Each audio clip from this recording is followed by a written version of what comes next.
No press, my lord. Lordship, if I may be allowed to make a mention, item number 18 of the hearing is. Lordship, I'm informed that if this matter can kindly be fixed on 27th of January. It's a criminal appeal. Lordship. So you're for the appellant? Yes, Lordship. I'm appearing on behalf of the counsel for the appellant.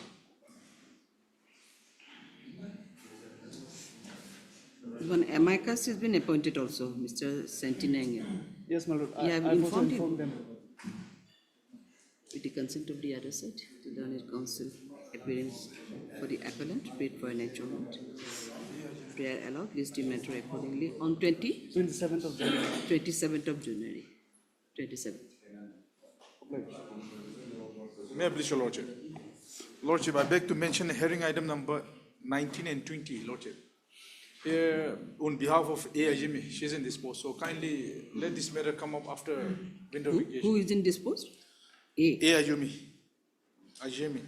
Asha. Said, have we informed the government council also? Lordship, Same order, huh? Is it indisposed? I love it. After vacation? Lordship, Yes, Lordship. Lordship, I beg to mention item 1 to 12. This matter be listed after verification. No, 1 to 12 This was analogous matter, Lordship. written affidavit was supposed to file by. Yes, I have not received any instructions so far, Lordship. The government, they have already filed. And for the Union of India. The government has already filed. For Union of India, most probably it was pending. Yes, we have not filed, Lordship. Till the vacation, Lordship, within the time I will try to make a endeavor to file. So you're yet to receive the instructions? I have not received instructions. Not yet. Yes. Your Lordship, in this case, the notice of motion was issued on 26th, 2024. Yes, that's what I'm saying. Took a.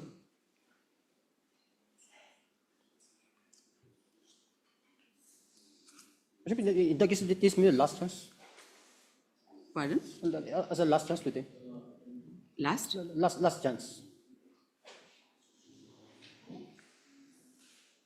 Now, see, the Union of India last chance given is also problematic. But now, why he is saying, I don't know, till even after 1 year, in the lapse of 1 year, you have not received the instructions, very strange. The government authorities do not have any interest, I think, otherwise. You are Mr.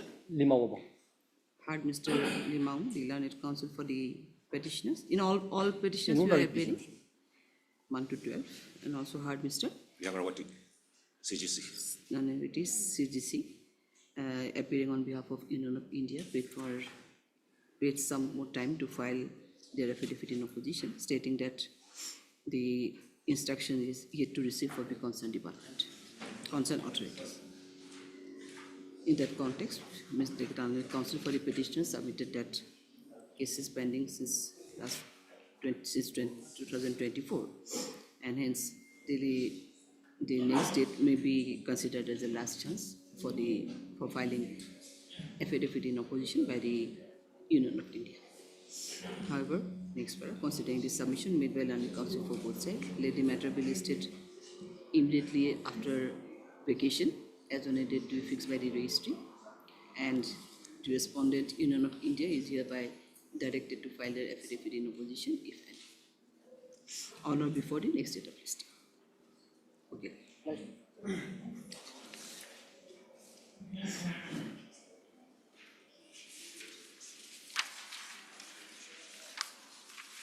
For motion from the supplementary cost list, item number 21.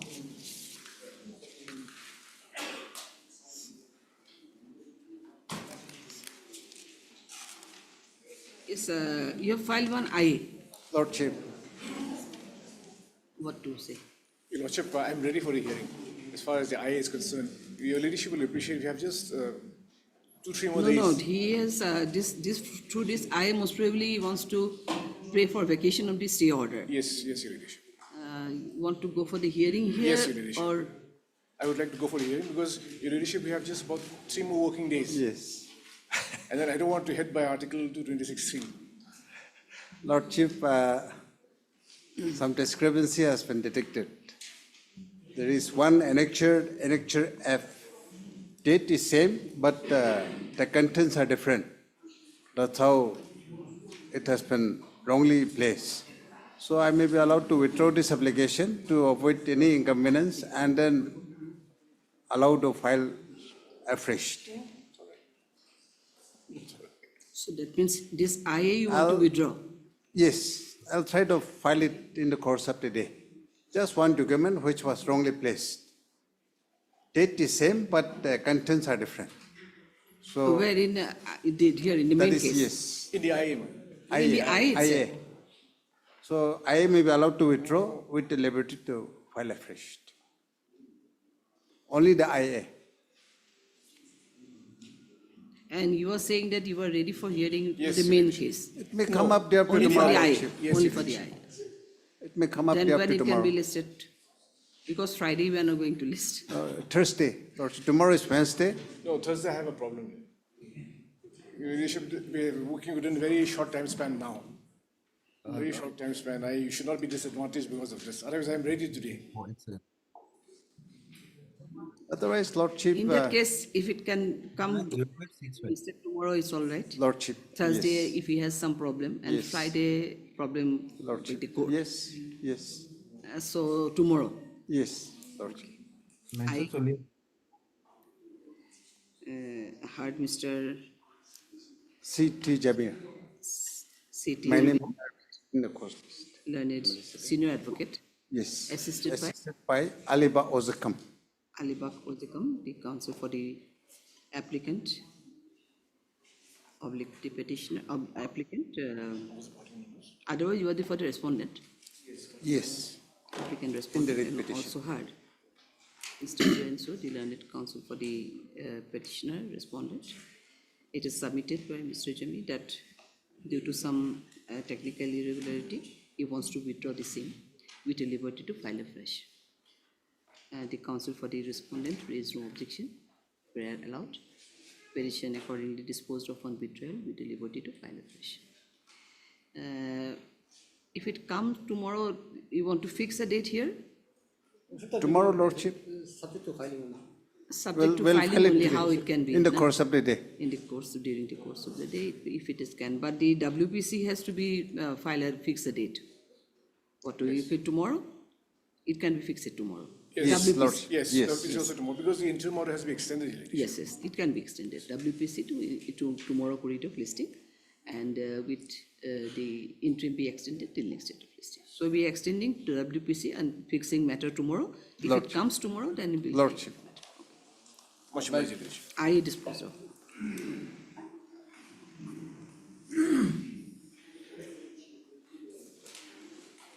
For motion, item number 22.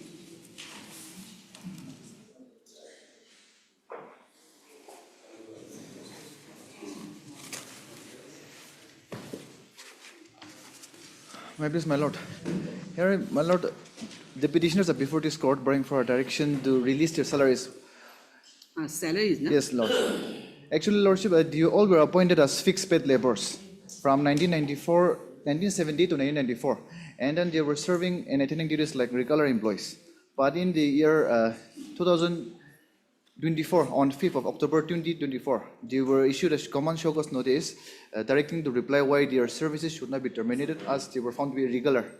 So on that basis, they have submitted the reply to show cause on 29th and 30th of October. But then again, their show cause were rejected by termination order dated 6th of November 2024. Now they are here before this court and they are not seeking for reinstatement, but they are just seeking for the salary to be released, which was withheld from March 2020 till their date of termination. March 2020, 2020. yes. Till? Date of termination, that is 6/11/2024. But during that period, whether they were. Yes, my they lord. were Yes, they all were working. attending duties, yes.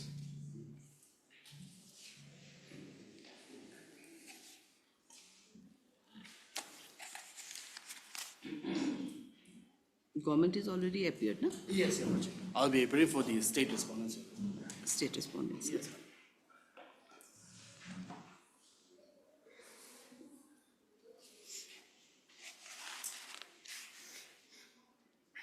You are Mr. S. Welling, heard Mr. S. Welling, the learned counsel for the petition, and also heard Mr. N. Angami, the learned senior advocate, government advocate, appearing for the state respondents. The present application under Article 226 of the Constitution of India has been instituted for issuance of writ of certiorari and or mandamus and or any other writ, direction or order or orders of like in nature for against for raising the for non-payment of backlog salaries to the petitioners with effect from March 2020. It is submitted by Mr. Welling that all the petitioners were appointed as a work charge fixed laborers under the establishment of engineer PWD bracket dot R&B parent division, parent Nagaland, and after serving the department continuously without any break in service, their duties were not regularized, and rather the department issued a common show cause notice on 5/10/2024, and even after their show cause reply, they were all terminated without even paying their backlog salaries. Issue notice to all the respondents. How many respondents as a whole? 7, Your Lordship. So you are appearing for Yes, one? Your Lordship.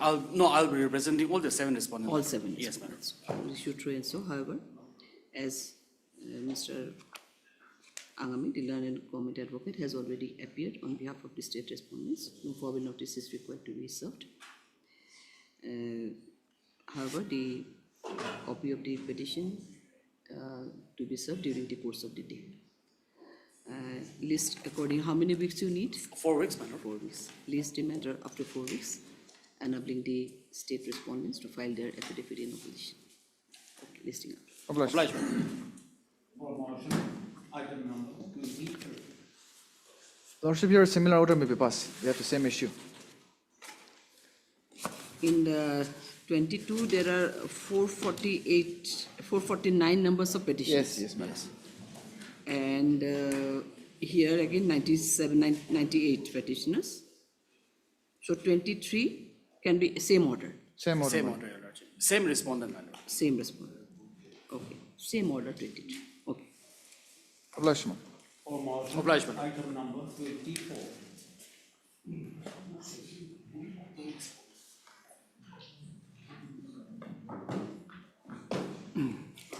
May I please, my lady? My lady, the petitioner is aggrieved by the appointment of the respondent 4 as Respondent GB. number 4.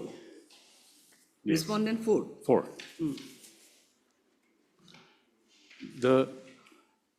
The petitioner and as well as the respondent number 4, they belong to the Sumi community tribe. What type? Sumi. Sumi community tribe. As per the Sumi community, the appointment of GB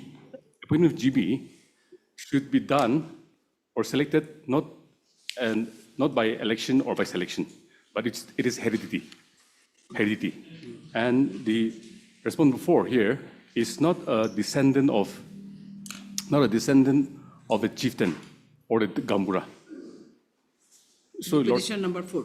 respondent number 4. Yeah. So the petitioner, along with the petitioner's clan, that is the Yapto clan, has objected to the appointment of the respondent 4. So, but this is concerned with the Sumi clan only. Sumi clan, yes. Then why No, your Sumi petitioner- tribe, Sumi tribe.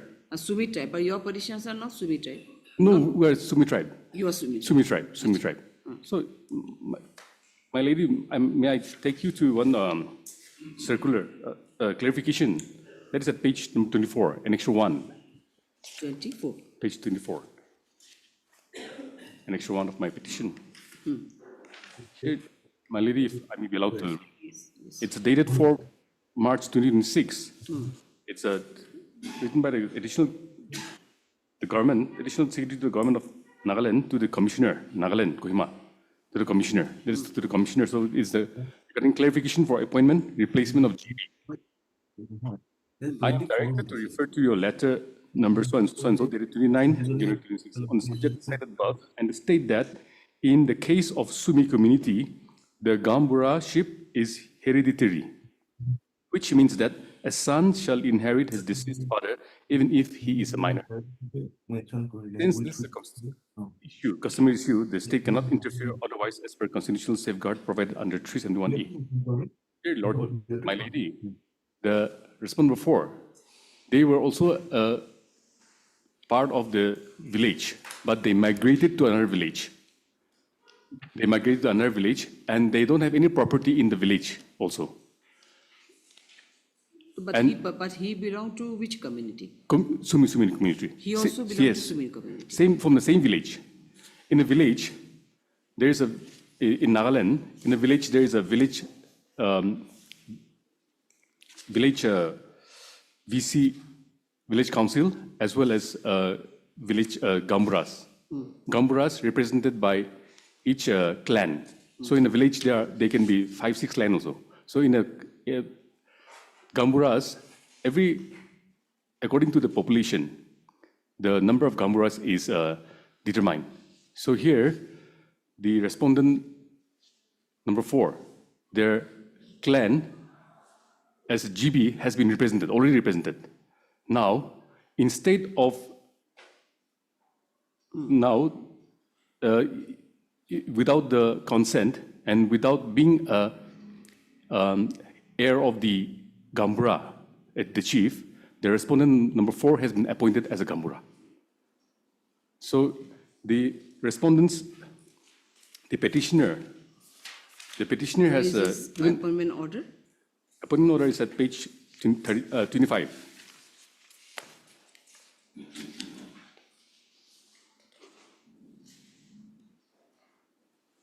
So this appointment order has been issued by Deputy Commissioner.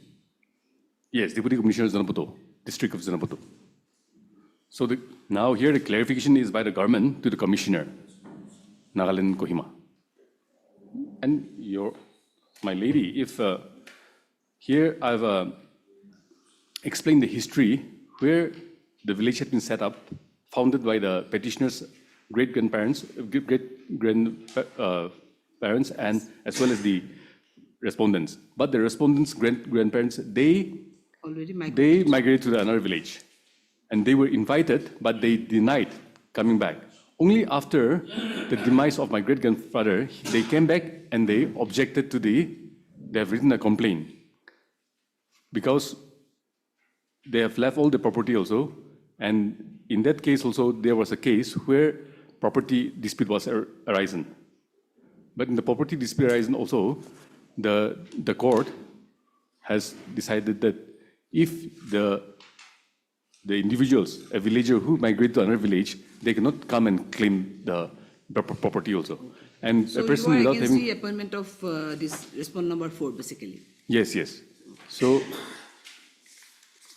the petitioner, along with the client, has written a complaint to the appeal for cancellation of appointment of the order of the respondent 4 also. That is page 26. And 27, 28, those are the signatories of all the clan. The clan of the petitioner. So your representation has already been decided or No. still pending? Still pending. Then Still why pending. you have before this court? Why this petition? Otherwise, your representation is still pending. Still pending. And There may be a in the positive- pendency also, we have even appealed to there was a judgment. Judgment by... Your representation before the Deputy Commissioner or ADC, ADC is still there. Still pending, yes. It is not a case that your representation has been cancelled or rejected or your prayer is No, it is but not there. It's still it was- pending. It's been quite a while. It was in the year 2023. So have we inquired about that? What is your status of your representation? Whether They any have order not. has been passed? Yes, we have. My lady may come to page. I have written an RTI to that effect. Who is appearing here from the government side? I've From served a state copy. respondent, is anyone is appearing here? No. In item number 24, is anyone appearing here? So in the RTI also, there is no received it. clarity. Yes, Item says the party. 24. Lordship, I'll accept notice. Yes, is going to accept notice. Now the question is that they are against the appointment of respondent number 4. They are saying that initially he was he will belong to the Sumi community or Sumi clan, but they have migrated to another village by disposing all their properties. But now, after the death of the grandfather of Yes, the petitioner. present petitioner, they have come and then now claim their Yeah. right or whatever. Now illegally he was appointed. So the main question is that they file a representation before the ADC, which is still pending. It was dated on 5/6/2023, but they are not aware about the status. I don't know whether they are aware of about the status of that representation, whether it has been disposed of or still pending. We have filed RTI. What But your till RTI now, says? no, RTI is at page 69. What it says? Your RTI? RTI, there is no. Page 60. 69. 69. That is the 69. RTI application. Uh-huh. So No, this is the RTI application. So Yes. what is your reply to the RTI application? that is Page? at 670, 70. particulars of information. There is no proper communication being given to the petitioner also. It's saying that the appeal has been disposed, but no relevant documents has been properly furnished to the petitioner also. So aggrieve the petitioners before this honorable court, saying that the petitioner, the respondent before, should not, his GB-ship should be cancelled for quashing the, setting aside and quashing the appointment of the respondent before as GB-ship, from GB-ship. My lady, at this stage, notice may go.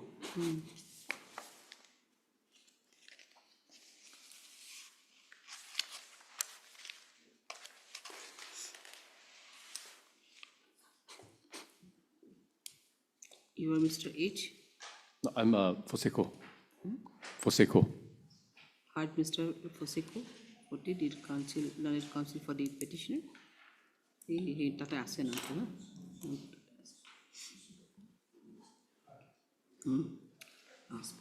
For the petitioner, and also heard MS Esmere for the state. Mary, the learned government advocate, appearing for the state respondents. And has Respondents already 1 to 3. 1 to 3, 1 to 3, the state respondents 1 to 3, and already accepted notice on their behalf. Full stop. This application has been filed against the arbitrary appointment of the respondent number, arbitrary and illegal appointment of the respondent number 4 by the state respondent authority as GB of VIYIXE, YZ village, Angchonato district, John Hetopo, Nagaland. Post. It is submitted by Mr. P40 that the appointment, that as per the notification, the appointment of GB is hereditary in nature, and after the death of the earlier GB, who was the grandfather of the present petitioner, he ought to have been appointed as a GB, but in spite of that, the respondent number 4 has already been appointed as a GB, who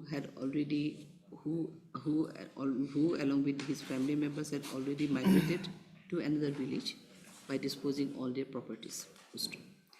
He further submitted that one representation has been made before ADC on in the year 2023, but till date, they do not have any information regarding the disposal of the said representation. Full stop. Next para, issue notice to the respondents. However, no formal notice is required to be served on respondent number 1, 2, and 3, the state respondents. The the petitioner, the copy of the notice, the copy of the petition may be served during the course of the day to the respondents, state respondents. First. Further, notice be issued to the respondent number 4 to registered AD and as usual process. Full stop. The government, state respondents is also hereby directed to make an inquiry in regards to representation dated 29/09/2023 filed by the present petitioner, which is stated to be pending before the authority concerned.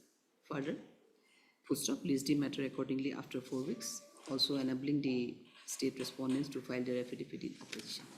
My lady, there's an interim prayer, but since it's 2023, if the So how if, can it be? Yes, if the appointment of the respondent before will be outcome of the repetition, that may be recorded. Let us see. 23 after 4 weeks. For motion, Hello, item Black number Man. 25.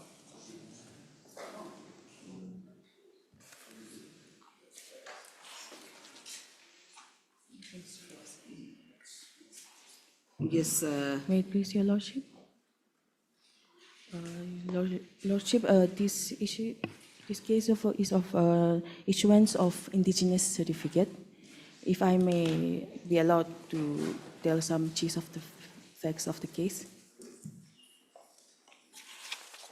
25. 25. Number 25.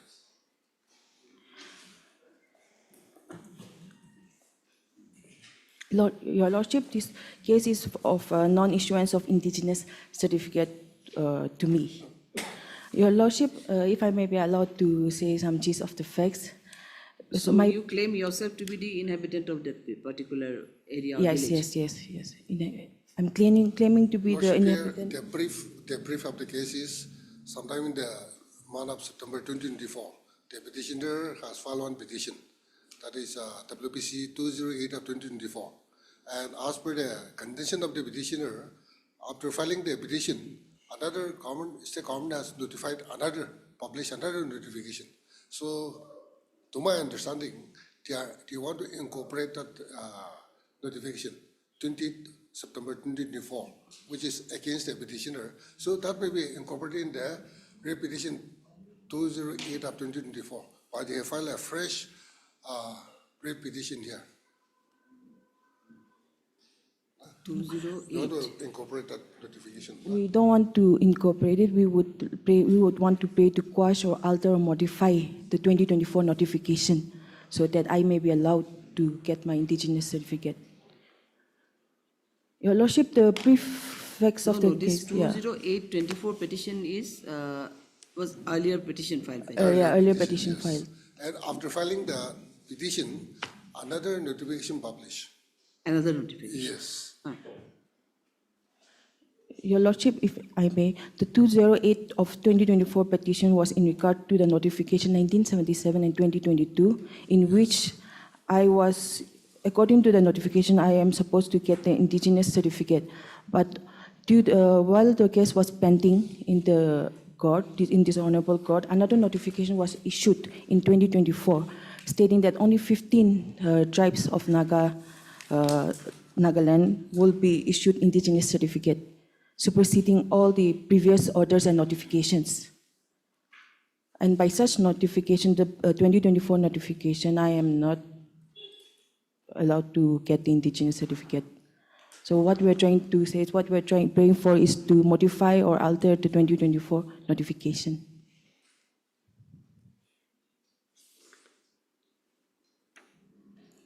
So your additional AG here? Yeah, Lordship.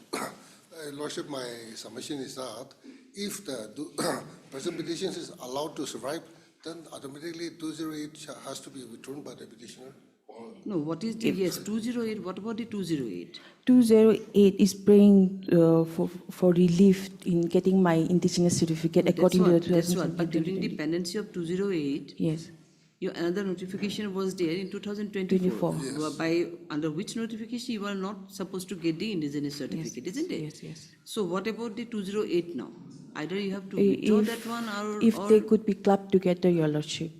no, clubbing. No, it has to be dropped because Yes. on 208, the condition is the petitioner entitled to get ICC Yes, under 1977 Yes, notification. notification. But by the notification 20 September 2024, Yeah. all notification, earlier notification was superseded. superseded. Yes. Superseded. So 208 is already gone by filing this subsequent petition. So 208 You have cannot be to, survived. This we just petition is to you have to withdraw this one, but challenge- otherwise your 208 cannot be petition survived. now. cannot be survived. Your Lordship, that 208 is regarding the issuance of my certificate. This No, 245. see, the question is this 208 was there, where also you were claiming your indigenous certificate, and as per this 1977 notification, you were maybe or supposed to entitle for that place of not certificate. But now the question of 2024 notification, your clan or whatever, this some there you have just submitted that 15 numbers of clans have been identified for the indigenous certificate and all. So in that case, you may not be supposed to go. That's why you are challenging that notification. Challenging the notification. Now the question is, then what about the 208? 208 either you have to withdraw or it has to be disposed of. Otherwise, so it will, and again will be creating a problem. Clubbing will be different because Clubbing your will be there no prayer will survive in your 208 now. There cannot be any. Now, by the population of the notification 24. September 2024, it superseded all those All the notifications. other And notification, that's Now, what. for the petitioner, another new cause of action arisen. So for which they are filing another petition. So ultimately, the earlier petition is already gone. It has to be withdrawn or dropped. That's what. And by dropping the 208 also, they are not losing anything because they are challenging that the notification, which is superseded earlier notification, which they are annexed in the 208. So by dropping or by withdrawing the 208 of 2024, the petitioner will not cause any Do harm. one to thing, the I'll not petitioner. pass any order today. We are just simply listing it. It will be any problematic for you after vacation if it listed. In the meantime, you can withdraw other one. Okay. Otherwise, now see, the question is that 208 is still there. Yes. So now from 208, two cases, and clubbing will not serve any purpose also, because that is different. Now you are on 2024 notification Yes. behind, because as per 2024, you may not be that come under that purview of that notification. So we won't pass any order. We just simply issue notice here, or yeah, we're listing it next after vacation. In the meantime, you just withdraw this one. That can be done, I think, Yes, Your Lordship. isn't it? Yes, sir. Because let the 20 be either disposed of or drop or whatever. If both both can, Yes. petition cannot be go together. That will again create an And by filing the merchant petition, they are having more again grounds to allege against the state respondent. That's what. Okay then, in that case, apni ekko nelikhiba, simply list matter kori do. With the consent of body, with the consent of the petitioner, say list the matter accordingly after vacation. I won't pass any order. You just withdraw this one 208, then only pass. It will be listed immediately after vacation. Yes, sir. If you want any fixed date, I can fix it. Immediately after vacation, that is on 15, I can fix it. Can it be 15? Yes, yes. 15/1/2020. We are fixing it on 15/1/2020. Is there any problem? Yeah, no problem. We're very chill. Kohima is too cold January. I'm from Dimapur, that's why. Oh, you are from Dimapur? Yes. Oh, here it is boom up.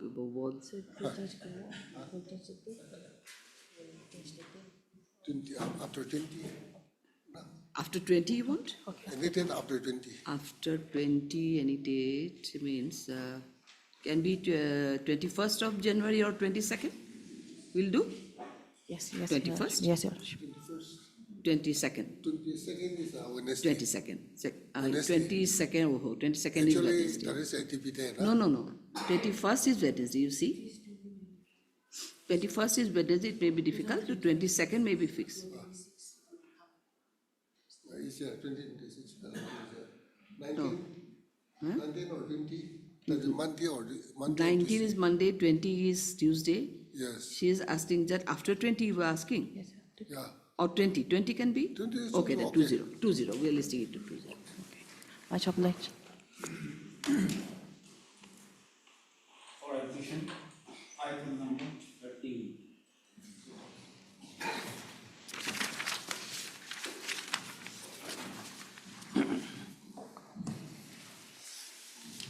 Item number 13. My lord. Yes.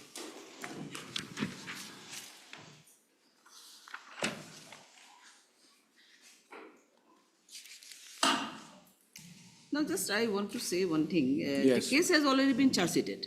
Yes, Yes, yes. Then what is this? it's now pending for consideration of charge on 8th of January before then the it's concerned trial court. It is basically a case of the squashing of that complaint. On Correct. the basis of the complaint or FIR has been lodged and accordingly Correct. case has already been charge sheeted. Yes, So do you where- think now this is It's- either you have to amend this He has petition for, amended. yes, It's been amended, your ladyship. oh, amended? There was an order passed, the petition has been amended, and they So have now now seeking your prayer quashing is of for the charge quashing of the sheet. charge sheet? Very much. Please, your Okay, ladyship. Okay, Much. okay. May I start, my lord? You can, Yes. you can. May I please, lordship, in the present case, this honorable court may like to consider a few issues to determine the whole case. One is whether the present case is a sexual harassment at workplace. Yes. Whether the present case is a case of sexual harassment at workplace.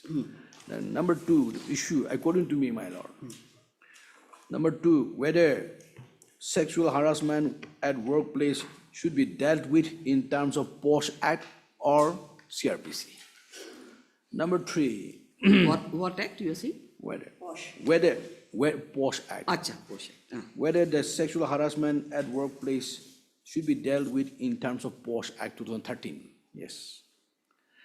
And third issue, this honorable court may like to consider while dealing with these cases, whether any alleged victim has ever lodged any complaint before the ICC under POSH Act 2013.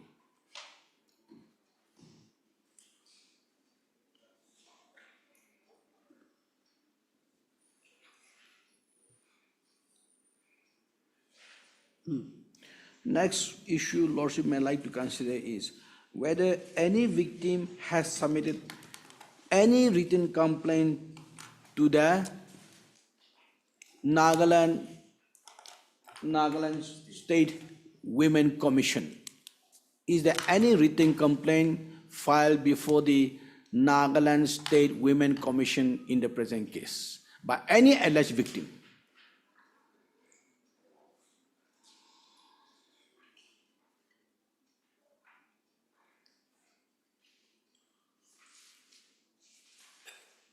Yes. The next issue lordship may like to consider is whether the Nagaland Women Commission has exceeded its power in terms of Nagaland Women Commission Act 2006. I repeat, my lord. Whether the Nagaland Women Commission has exceeded its power in terms of Nagaland Women Commission Act 2006.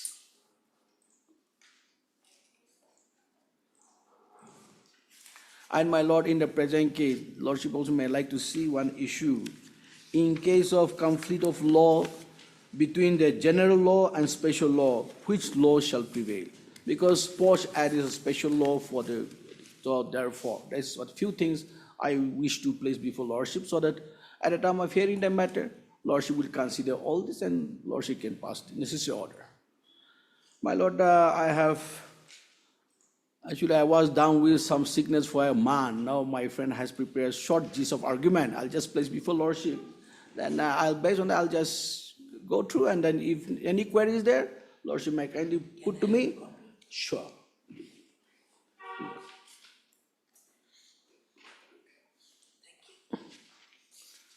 The other day, my learned friend is sarcastically commenting about my sickness, but I was really sick for a little more than a week, a month. I was in Gauhati for treatment. No, I would never sarcastically comment on any colleague. My learned but, friend was not here. I don't take it serious. I was only pointing out that in Delhi, the AQI and the pollution is so severe that I find it hard to believe how somebody can get a throat infection here and how we are surviving that AQI, an AQI that is spoken about everywhere. It was not a comment on anybody's health ever. I don't think that should be taken otherwise. I have equal respect for her because she came from Delhi, but I want all of us to have respect for each other. Yes. No, we do. My lord. We do. And I have come every time and accommodated. So let's not recall those kind of remarks. I have to And your recall. leadership was not in court on that Yes. hearing. May I please, Lordship.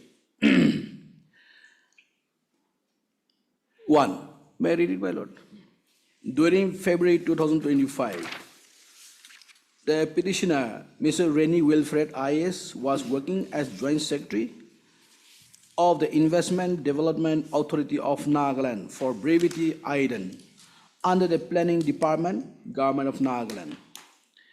It is alleged that on 25/2/25, the Nagaland State Commission for Women, for short for brevity NSCW, had received information from a reliable source, Lordship will say, that there was sexual harassment in the office of Iden Kohima. In this connection, the chairman NSCW has issued a notice dated 04/03/25 addressed to the chairman Iden, directing the chairman Iden to furnish the name, designation, and contact number of all the women employees under the establishment of Iden. Such notice was stated to have been issued in exercise of power under Section 5 and 6 of the Nagaland Women Commission Act 2006. Annexure at page 21 to the read petition is there. Then,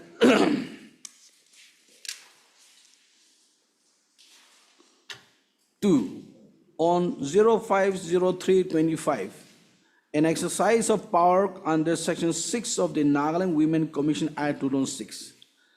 The NSCW issued summon letters to all the female employees under the establishment of Iden, directing them to appear in person before the Commission for hearing / counseling on 07/03/25 at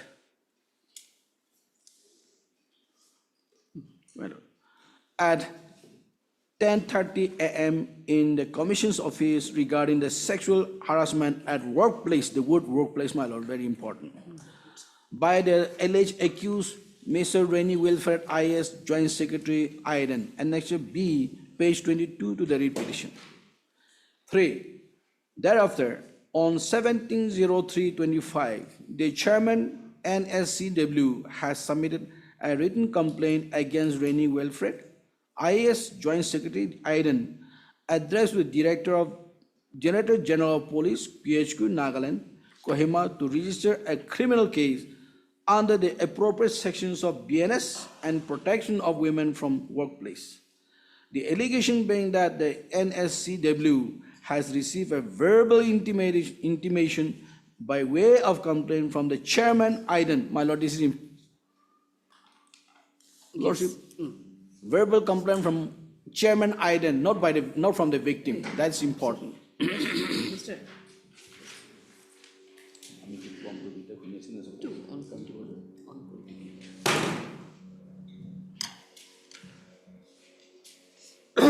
Yes. In the complaint, where is it? Iden Chairman, Mr. Abu Mehta, on 27/02/25, regarding sexual and mental harassment towards some of the female employees of Iden by Mr. Rennie Wilfred IS, Joint Secretary Iden. In the complaint letter, it is also stated that the NSCW took cognizance of the offense and empowered under section 5 and 6 of the Nagaland Women Commission Act 2006 and had recorded the statements of the alleged victims. Details are kept sealed and confidentiality for a purpose, till it is kept confidential. And let's just see page 23 to the read petition. 4. The written complaint was received by the office of the DGP on 18/03/25, bearing receipt number 249. On bare reading of the complaint letter dated 17/03/25, it appears that the case was registered on the same day, inasmuch as in the body of the complaint, the case is shown to be registered, which reads as follows, quote, received and registered by SCPS case number 001/25 under section 74, 75-2, 79 BNS, unquote, signed by the official in charge, State Crime Police Station, PHQ, Nagaland, Kohima, dated nil. 5. That on 01/04/25, the inquiry officer K. Lucy Home, NPS, DYSP, Intelligence Department, has submitted the preliminary inquiry report with regard to the alleged sexual and mental harassment of female employees at Iron Office addressed to the Superintendent of Police Crime, Nagaland, Kohima. The findings of the inquiry report of the preliminary inquiry earlier indicated that thorough investigation is recommended as the testimonies provided by the victims clearly meet the criteria for sexual harassment as defined under Post Act 2013. The inquiry herself has taken note of it that it is a case to be referred to Post Act, because this is a sexual harassment at workplace. That is the finding. This is not my word. That is the finding of the preliminary inquiry official. That is important to be noted, my lord. And D, page 25 to the read petition is that document. I'm a kilo now.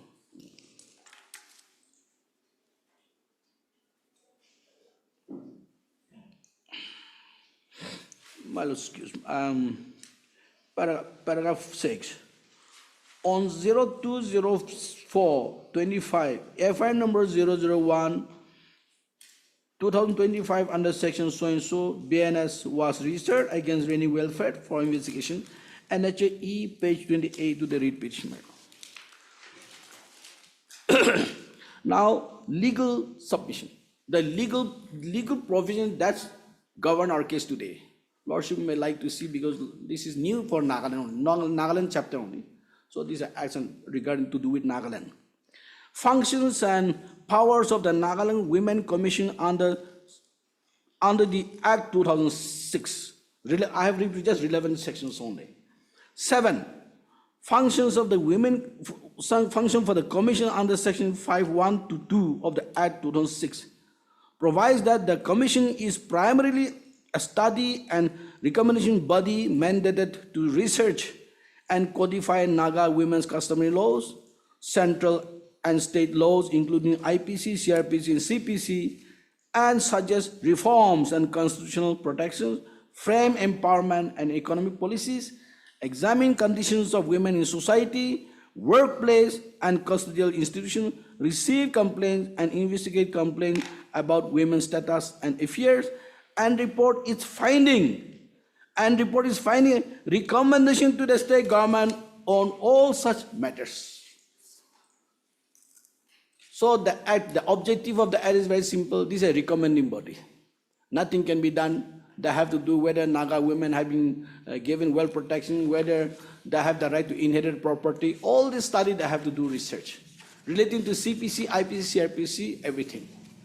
Now, ultimately, their finding has to be recommended to the appropriate authority, that is appropriate to the state government. Paragraph 8.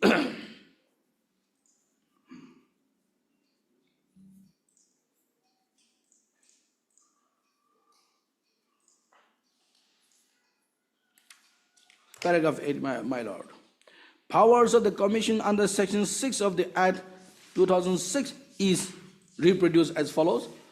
Quote, Section 6. 1.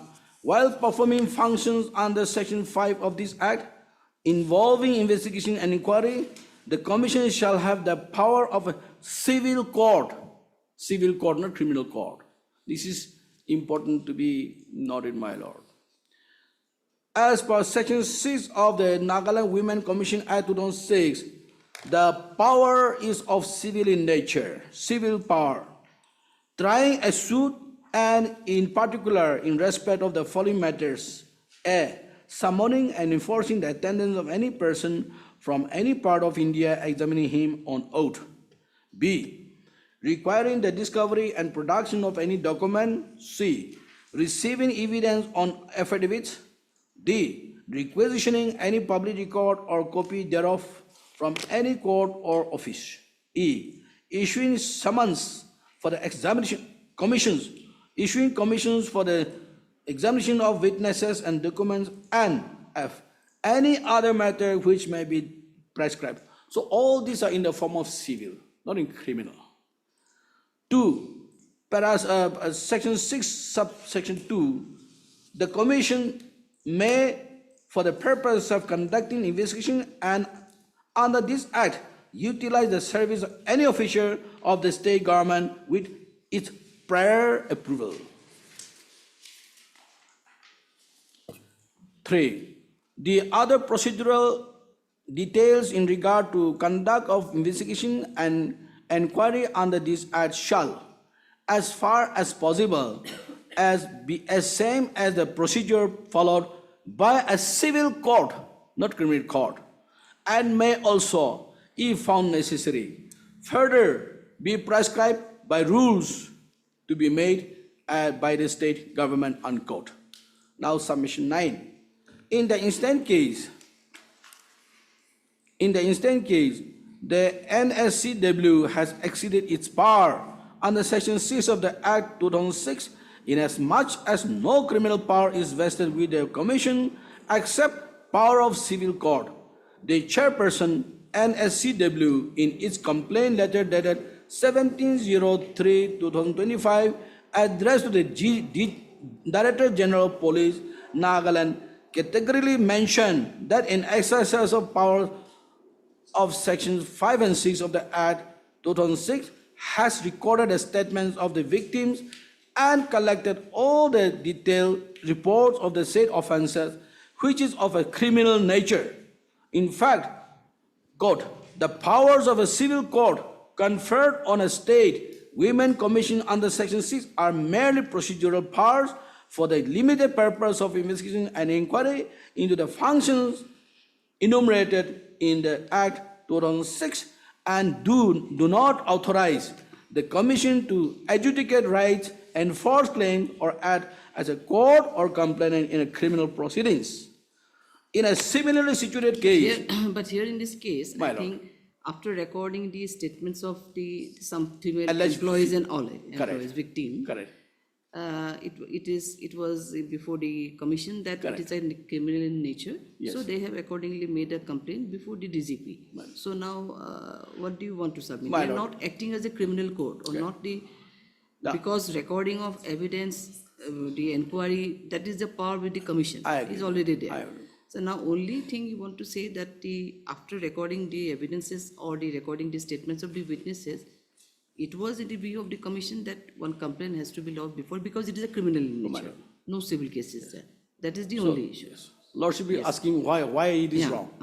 Now, Lordship, in short, I'm saying, as I have given those issues to be raised before the court, Yes, now, whenever the allegation involved with the sexual harassment at workplace, there's a particular law called Yeah, Post that- Act. there is a particular. Now, therefore, whether the commission is duty bound to go by the Post Act 2013, referring the matter to the Post Act, because Post Act bar them to file criminal, according to in my humble submission.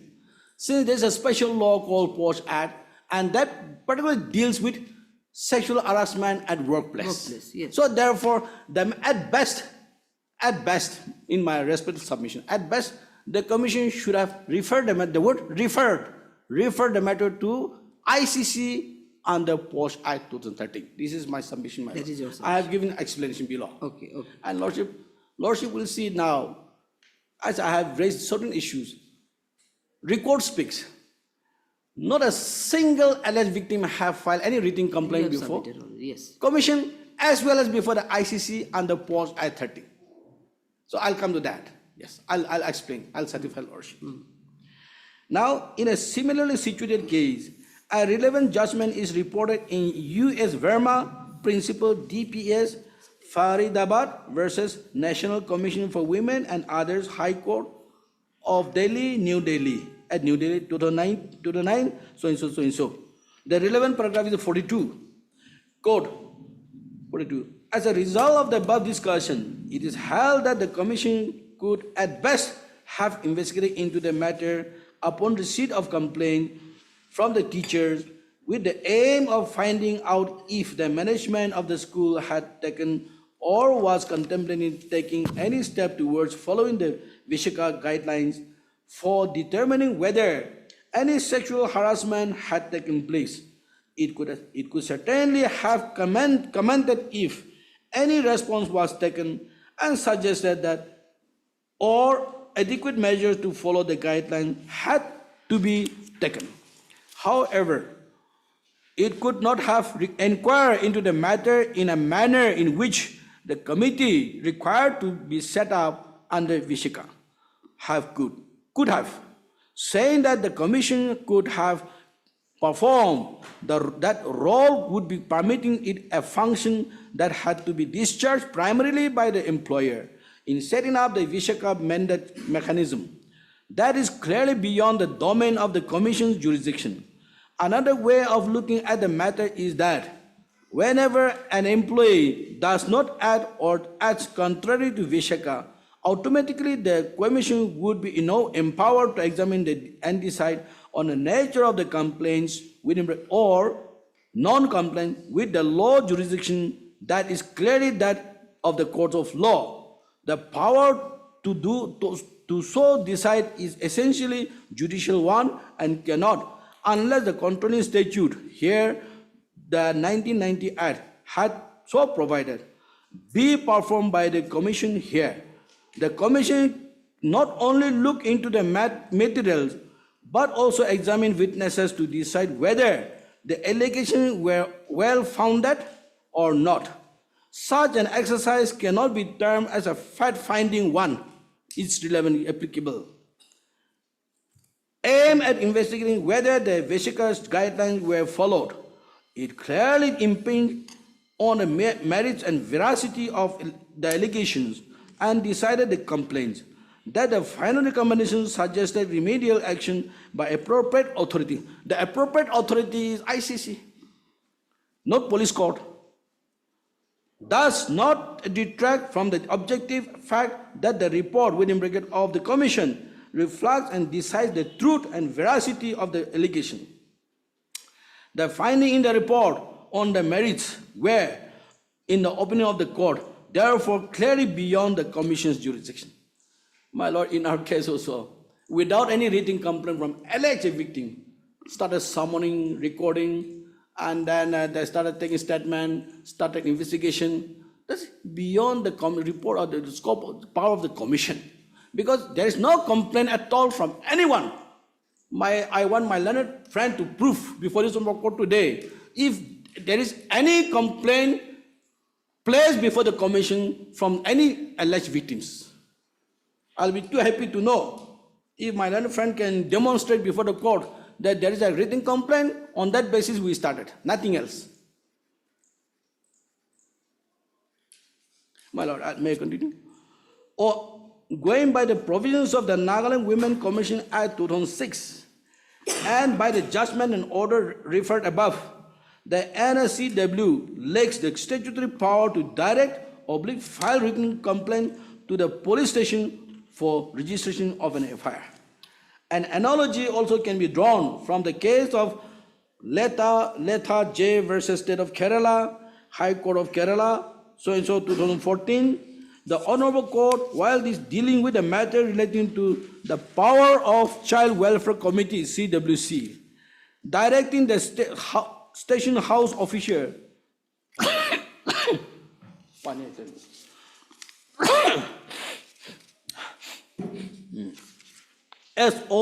SHO to register an FIR. The Honorable Court had quashed the FIR due to lack of power and jurisdiction of the CWC and passed the following orders. Quote, paragraph 7. The present instance is a classic example and a fine illustration to note down the gross illegalities being committed by the CWCs without knowing as to what they are and what are their powers are, and as to how recklessly they are exercising power, which are not even conferred on them. It seems that in this particular case, the CWC Vinayat has crossed over all the limits and has committed gross illegality in passing such an order. The CWC has no power to register a case. Without any powers, it seems that they have directed the SHO, Manandavadi, to register the case against 6 persons, including the petitioners herein. Actually, this is our case. The Women Commission, without any complaint from the victim, they ordered DGP to register the case against me, which is beyond their power, as per Section 6, particular Section 6, powers of the Women Commission under Act 2006. Now, my lord, below, I'll just come below. 10. Legal provision under the Sexual Harassment of Women at Workplace, Prevention, Prohibition, and so POSH Act 2013. I have just reproduced relevant portions so that it will be convenient for the court to decide. Section 4, Internal Complaints Committee. 1. Every employer of a workplace shall, by an order in writing, constitute a committee to be known as the Internal Complaints Committee, quote, with the following members. My lord, these are the members. A presiding officer. B, not less than 2 members from among the employees. C, 1 member from among non-governmental organizations. So these are the members that needs to be constituted. Now Section 9, why it is relevant is every complaint has to come under Section 9. Section 9, complaint of sexual offense. 1, any aggrieved woman may take in writing a complaint of sexual harassment at workplace to the internal committee if so constituted. If so constituted, in our case already there, in 2022. I'll show below. Or the local committee, in case it is not so constituted, within a period of 3 months from the date of incident, and in case of a series of incidents, within a period of 3 months from the date of last incident. 2, where the aggrieved woman is unable to make a complaint on account of her physical, mental capacity, incapacity, or death or otherwise, her legal heir or such other person may be prescribed may make a complaint under this section. In this case, my lord, as I have said, coming back to that, let the commission show, women commission, whether there's any complaint from any victim either before ICC or before the Women Commission. I wish to see. There's nothing. But the provision prescribed, Rule 9 says, if there is any such allegation of sexual harassment at workplace, all over the world, not Nagaland. Nagaland is not exceptional. All over, law is applicable. Had there been any such offense, who prevent you to file complaint before ICC? For that matter, even before the Women Commission. It is on record, it's not there. So therefore now, in the absence of any written complaint, ICC is helpless example. Women Commission, at its own, they started calling, summoning all the female workers, recording the statement. That is the difference, my lord. Now I'm coming to paragraph 11. Why 11 is required? After receiving the complaint, supposing today,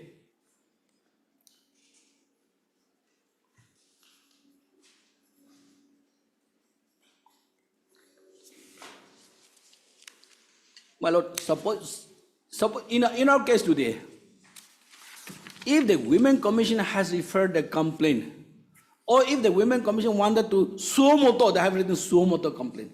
If that suo moto can be referred to ICC, then under Section 11, ICC will have the power to examine. So this is why Section 11 is important.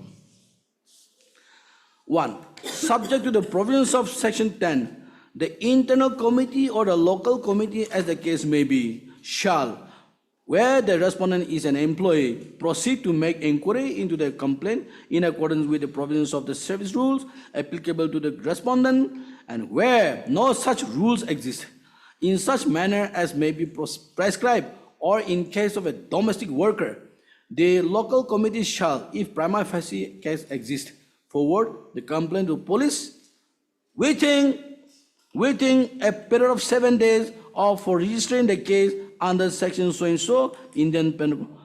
That's what I'm saying, my lord. Even under Post Act, once the ICC received any complaint, after considering the whole facts,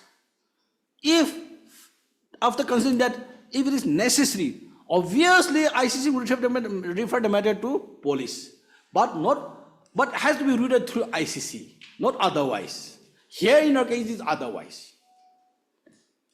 3. For the purpose of making an inquiry under subsection 1, the internal committee or local committee, as the case may be, shall have the same powers as are vested in the civil code of civil procedure when trying a suit in respect of the following matters. My lord, for this, I'll just skip. Then come into paragraph 20, section 27. This is relevant because section 27 is relevant because, my lord, limited things. Any offense alleged to have committed under Post Act is non-cognizable. Section 27, let's just read it out, my lord. No court shall take cognizance of any offense punishable under this act, Post Act, or any rule made thereunder, save on a complaint made by the aggrieved women or any authorized by the internal committee or local committee in this behalf. 2. No court inferior to that of a metropolitan magistrate or a judicial magistrate of first class shall try any offense punishable under this act. 3. Every offense under this act shall be non-cognizable. 11. Submission 11. Constitution of the internal committees, complaint committee ICC for the state of Nagaland. A. As per section 4 of the Post Act 2013, the government of Nagaland PNR department, via its notification dated 29/8/22, was pleased to constitute the complaint committee for the state level committee to redress grievance relating to sexual harassment of women employment at workplaces with the following members. 1. Hokuli Chishi IAS Secretary, Chairperson. 2. Bodeno Member Secretary, Social Welfare Member. 3. Srimati Kusa Fitu, Joint Secretary, Corporate Member. 4. Rosie Atrila, Member. 5. Abiu Meru, President, Naga Mothers Association, Member. 6. Sungtila Jamir, Joint Secretary, PNR, Member Secretary. This I have annexed as NHF 5F, because it may so happen, even if there is Post Act 13, there may not be any ICC committee. If there is so, that situation. But in our case, this was constituted based on the recommendation in terms of the rules of Post Act. B. Prior to the filing of the FIR, ICC had already been constituted, and therefore, in case of any sexual harassment at workplaces, it can be referred to the ICC duly constituted by the state. However, at the time of filing written complaint dated 17/03/25 by the chairperson NSCW addressed with DGP Nagaland, there was no any written complaint from any of the alleged victims, and as such, no complaint has been referred to the ICC. C. As per Section 9 of the Post Act 2013, read with Rule 6 of the Post Act 2013, only aggrieved women can file complaint of sexual harassment at workplace to the Internal Complaints Committee. Thus, the chairperson NSCW, which is a statutory body, has no right to file the written complaint dated 17/03/25 addressed to DGP Nagaland against Reni Welfare IS, Joint Secretary under the Planning Department. The action of the chairperson NSCW is contrary to the provisions of the Post Act 2013 as well as the Nagaland Women Commission Act 2006. In the present case, there is no written complaint from the alleged victims filed either before the ICC under Post Act 2013 or before the NSCW on the date of filing. I'm very particular on the date of filing of the complaint, that is 17/0/2025 by the chairman NSCW. The absence of written complaint is violative of Section 11 and 12 of the Post Act 13. In a similarly situated case, the Honorable High Court of Kerala in WA number so-and-so decided on 1/8/25 has held as under, quote, paragraph 3(1). The absence of a written complaint submitted by the appellant as admitted by her during inquiry proceeding was held to constitute a clear violation of Section 11(12) of Post Act and Rule 6 of the Sexual Harassment of Women at Workplace Prevention and so-and-so Act 2013, unquote. It is a settled law that if there is any conflict of interest between the general law and the special law will prevail. In the present case, sexual harassment of women at workplace is governed by the special law called Post Act 2013.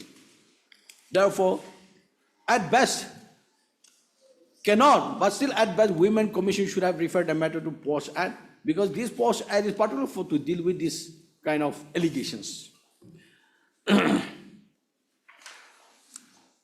F. Initial draft of the Post Act bill was prepared by the National Commission for Women. I'm told that my learned friend was one of the committee when the draft was prepared. How far it is true, but when they ask for the power for the women that time before Parliament debate, and that was put forward by the Women Commission, that was turned down, that was not accepted. This is what I'm making submission here. Initial draft of the Post Bill was prepared by the National Women Commission for submitted to the Government of India for consideration. Section 7(3) of this bill regarding complaints of sexual harassment proposed for where a complaint is made before the National or State Commission for Women, the Commission may in first instance direct the employer or the district official to inquire into the matter, and in case where the complaint is against the employer himself, and where the circumstances warrant so, the Commission may itself conduct the inquiry in accordance with the procedure prescribed under the Act, unquote. This suggestion was turned down by the legislature, and subsequent suggestion was made by the National and State Commission for Women before the Parliamentary Standing Committee on Post Bill 2010. The committee in its report, within bracket 239 reports, under section 319 has recorded a submission and has categorically turned it down with a statement that the commission conducting inquiry would lead to two parallel bodies working for the same purpose, and that the commission could be assigned as a statutory oversight role. This was further incorporated in the form of Post Rules 2013, where State Women Commission could only lodge a complaint on written consent of the aggrieved women.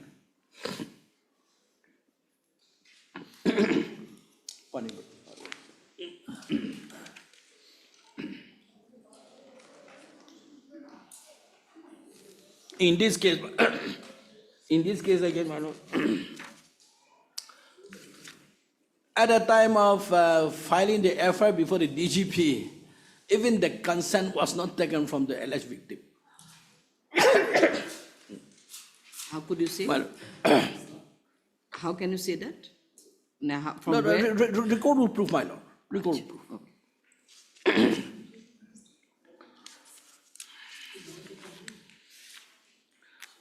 8.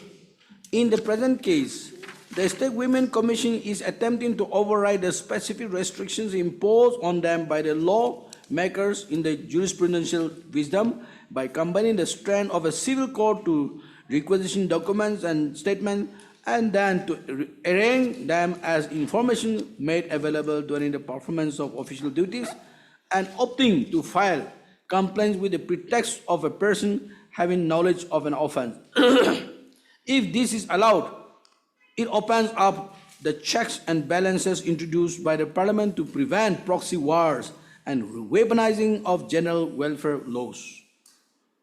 If the Women Commission is allowed to file an FIR against the provisions set forth by the Post Act, it opens up a jurisprudential danger and the avenue for any third party or organization to file similar FIR claiming the protection of any person having the knowledge under Section 154 CRPC. Huh?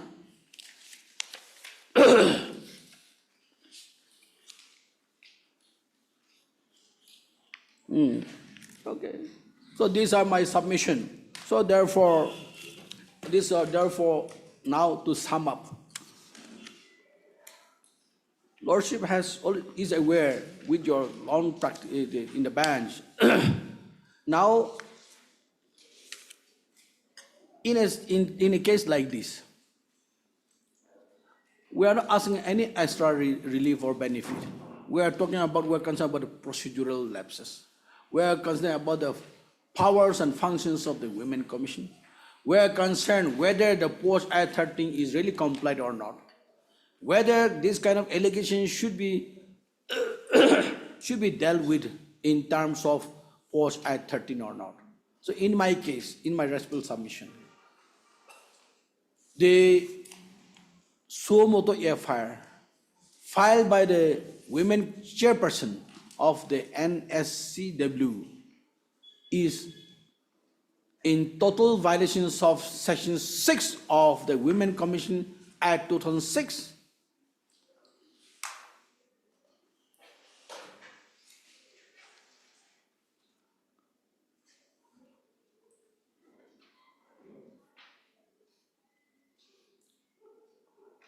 Yes. And also, it is in contravention of the Post Act 2013, particularly Section 9, 11, all this, my lord.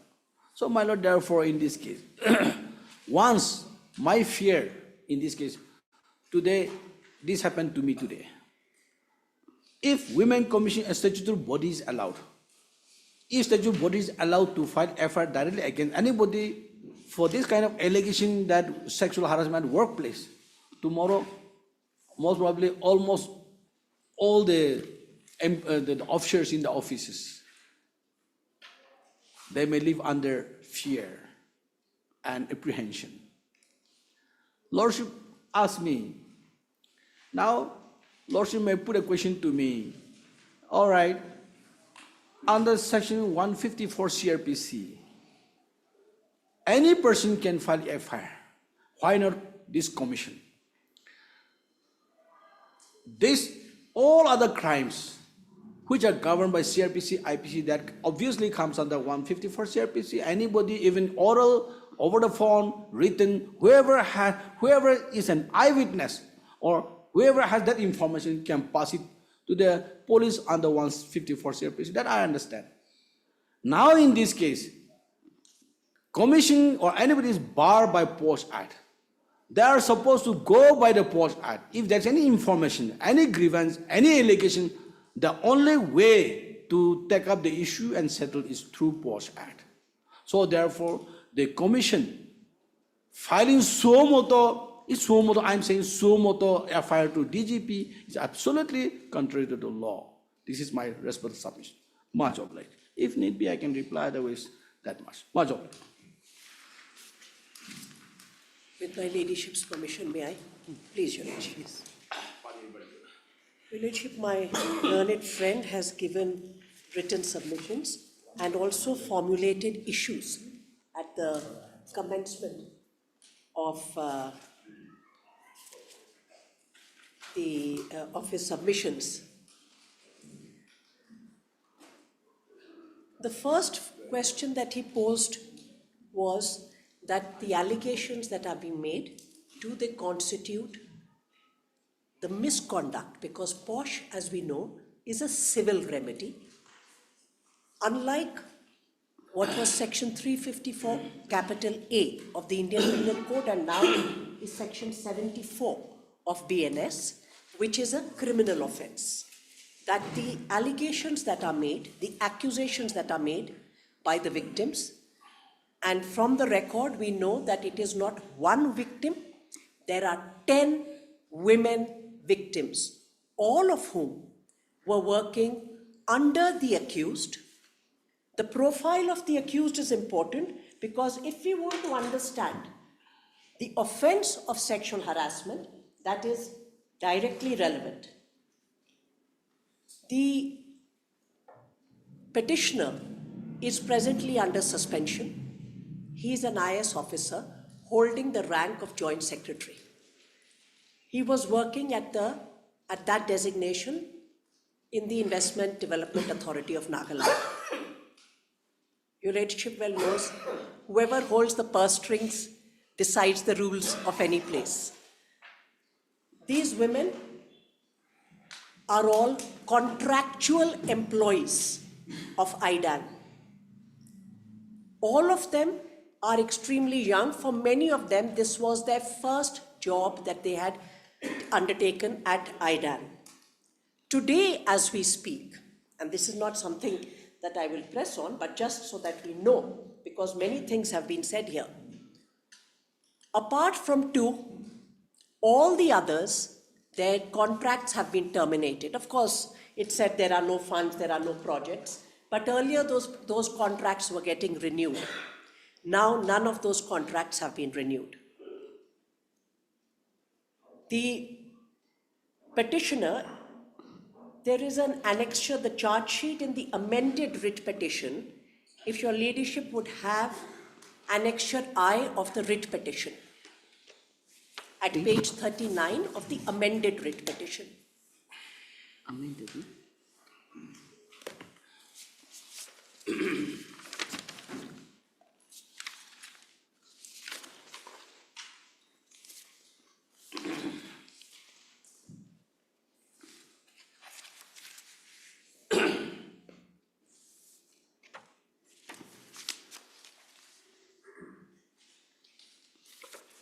At page 39,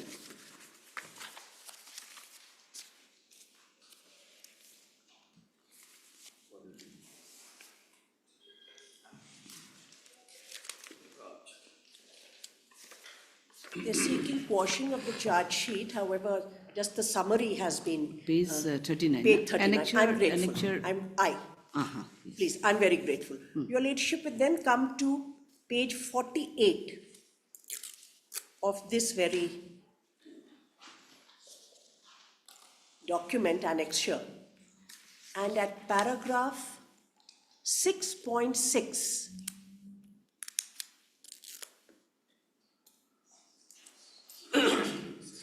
sorry, 16.6. Thank you.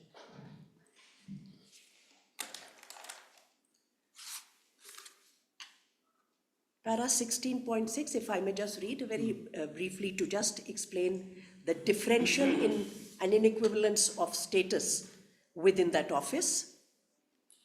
That the investigation has established that A1 was posted as Joint Secretary, Planning and Coordination IDAN with effect from 25th November 2021, video order dated so-and-so, and also was additionally given the charge of Joint Secretary, Finance Department, video orders dated so-and-so, Kohima.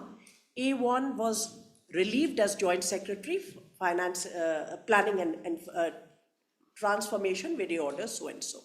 So from November 2021, he holds the position of Joint Secretary both at IDAN and at Finance Department. All the women, the 10 victims who have given their statements both under 161 and 164, which is now 183, to the learned magistrate, which are all part of the charge sheet. Your Ladyship would then see that the main central argument that is being made is that this was sexual harassment at workplace and did not constitute an offense under BNS. Your Ladyship would have for a moment section 74 of BNS, which, as your Ladyship knows, was introduced as section 354, capital A of the Indian Penal Code. Yes, Courtmaster, sir. BNS.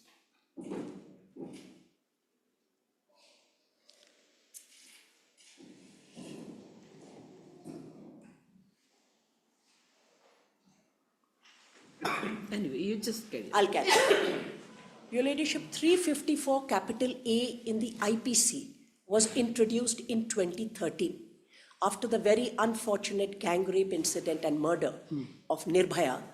There were amendments, Your Ladyship is familiar, made in criminal law, particularly to deal with sexual offences. Earlier, we only had rape and molestation and 509. But an entire spectrum of sexual offences were brought in, from sexual harassment to voyeurism to stalking, disrobing, etc. Pursuant to the recommendations of the Verma Committee, the Criminal Law Amendment Act in 2013 introduces sexual harassment as a criminal offence. Prior to that, sexual harassment did not exist. Anyway. Please give the court a No. Ki anise apuni? I'm saying BNS. The penal code. We are all getting accustomed to this new laws. Keep it here only. IPC kono rakha. Prior to 2013, sexual harassment did not exist as a criminal offence. Sexual harassment did exist as a workplace misconduct from 1997 because of the Vishakha guidelines. Once the Supreme Court passed the Vishakha judgment, it said this, under Article 142, it said this will carry the force of law till a law is promulgated by Parliament. For reasons best known to it, the Parliament promulgates the law only as late as 2013, the POSH Act comes into existence. So we do have the civil misconduct confined to the workplace for sexual harassment after the Vishakha judgment of August 1997. But coming to the criminal offence of sexual harassment, it finds its place in the criminal legal lexicon of India for the first time in 2013 as 354 capital A, which today stands as section 74 of BNS. So we have sexual harassment now being treated both as a crime, as an offence, and sexual harassment as a misconduct. When we see sexual harassment as a misconduct, it was limited to the nature of the workplace, because the Supreme Court held that workplaces are gendered and equality and discrimination, the fundamental rights protected, are impacted, and therefore Vishakha guidelines were passed and certain mechanisms which now find their place in the 2013 POSH Act. Insofar as the offence is concerned, the offence was codified in 2013. That would also be relevant because a judgment relied upon by my learned friend of UC Verma, a Delhi High Court judgment, is of 2009, which deals with the National Commission of Women. In 2009, sexual harassment did not exist as a criminal offence.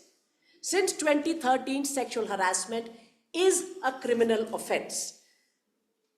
Now, who will deal with this when sexual harassment, I'll come to the point of whether there is a complaint, whether there is a written complaint, etc., and whether the law requires that at all.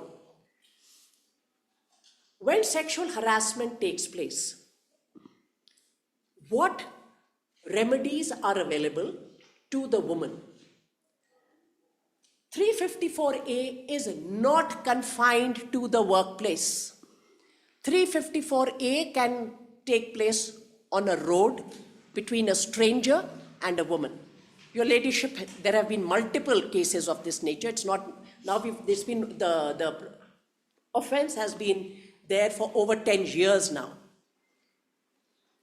So sexual harassment, when it was codified as an offense, went beyond the workplace and said that this offense, this is now to be recognized as a criminal offense.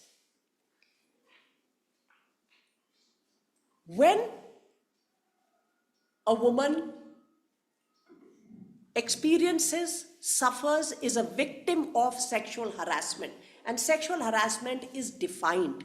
There are certain acts and features of sexual harassment. What are her legal remedies? The law today provides an architecture which gives her parallel remedies. It is a totally misconceived and erroneous interpretation of law to say that if it is taking place in an office, you have to file, of course, if you are filing under POSH, you have to give to the ICC, you have to give a written complaint. There is no dispute with that. There is a procedure laid down under the statute, the procedure has to be followed. But does the law say to me that if you are working in an office and you are a victim of sexual harassment by your boss, a very powerful man, you can only go to the ICC and you cannot avail under section 74 of BNS. That is a totally erroneous argument, and I will make good my case. The legal architecture, and with a lot of thoughtfulness, the parliament did this, wanted to give women the opportunity to avail two legal pathways. Those legal pathways are not mutually exclusive. There is no statutory bar, either under POSH or under BNS, excluding the other. The remedies can be invoked simultaneously by the woman victims. What does the law say to us? The law, in fact, the clue is hidden in POSH Act itself. My learned friend read many of the provisions of POSH. If I may just draw the attention of this Honorable Court to section 19, where not only does it recognize that the woman can avail of both remedies simultaneously, but POSH, prevention of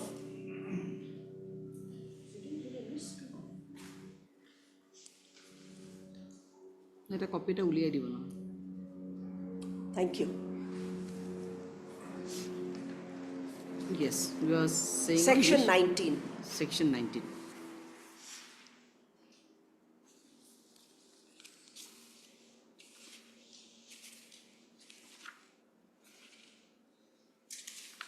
Yes. Please, Your Ladyship. Your Ladyship, under duties of employer, Your Ladyship would come immediately to G and H. Yes. Provide assistance to the woman if she so chooses to file a complaint in relation to the offense under Indian Penal Code or any other law for the time being in force. In fact, it says that if she chooses, so it is the choice of the woman victims to invoke both, to invoke one. The circumstances will determine, and the law recognizes that the circumstances can be very different and difficult. Your Ladyship will have H. Yes. Cause to initiate action under the Indian Penal Code or any other law for the time being in force against the perpetrator, or if the aggrieved woman so desires, where the perpetrator is not an employee in the workplace at which the incident, so if it's a third party, this is not the case here, but it says either you will assist her or you will initiate action. So it is a statutory duty of the employer. The law envisages that the woman may say, this will not suffice. And what is the rationale behind that? Because this definition of sexual harassment is very broad. It is all-encompassing. If there is a rape that takes place in an office or on an office visit, on an office trip, Your Ladyship well knows the definition of workplace is very flexible and travels with the employees. what will she do? She can only come to POSH. She can only go to the ICC. The employer is going to sit quiet. The employer will not go to the police station if there is a rape allegation that comes to the ears of the employer. The law envisages that both will take place. Another section before I leave this statute is section 28. Because an argument was made here about general and specific law, which is a general argument that we know. Your Ladyship would have a look at section 28. Yes. Please, Your Ladyship. Act not in derogation of any other law. The provisions of this act shall be in addition to and not in derogation of the provisions of any other law for the time being in force. Nowhere does this law say that it will override. And in any case, it is a civil remedy. It cannot take away my right under BNS to go to the police, to go, tell someone about my complaint who has a statutory obligation to take forward that issue to the relevant concerned police authorities. Your Ladyship would see section 74. And this is section 75. I've been saying the wrong section. This is what is, the muscle memory of BNS is yet to develop. Section 75 of BNS is sexual harassment, and section 74 is the erstwhile 354 itself, assault, use of criminal force, what is otherwise in common parlance called molestation. Section 75 of BNS, sexual harassment, lists certain forms of actions which would amount to the offense of sexual harassment. Physical contact and advances involving unwelcome and explicit overtures, a demand or request for sexual favors, showing pornography, making sexually colored remarks shall be guilty of the offense of sexual harassment. This is a cognizable offense. So knowledge of a cognizable offense, would it lead to the registration of a complaint? And in this case, section 74 is also invoked in the FIR itself, which is where there is use of criminal force, assault, outraging modesty, or in the nature of a molestation. And then there is 79, which is the earlier 509. Where does the law and how does the law bar women from accessing both? I will just, before I go into longer judgments on this, if I may just show a very recent judgment which my learned friend drew my attention to. While the facts are a little different, give me the one that Santi gave. No. This one. Give a copy to the court. This is my copy. I'm very sorry, there seems to be some scribbling of paragraph numbers. I'm extremely apologetic. No, it's okay. Your Ladyship, this is a Delhi High Court judgment in which there was a departmental inquiry, there was a committee inquiry, and there is an FIR. In the departmental inquiry, he is exonerated. They don't say that it did not happen, they say it's not conclusively established, and of course your Ladyship knows that the threshold is very different in a civil and criminal matter. They come on the basis of that report for quashing. What does the court say? The facts are in para 4 and 5, I'm not going into that, I have just briefly summarized the facts. Your Ladyship will come to para 56.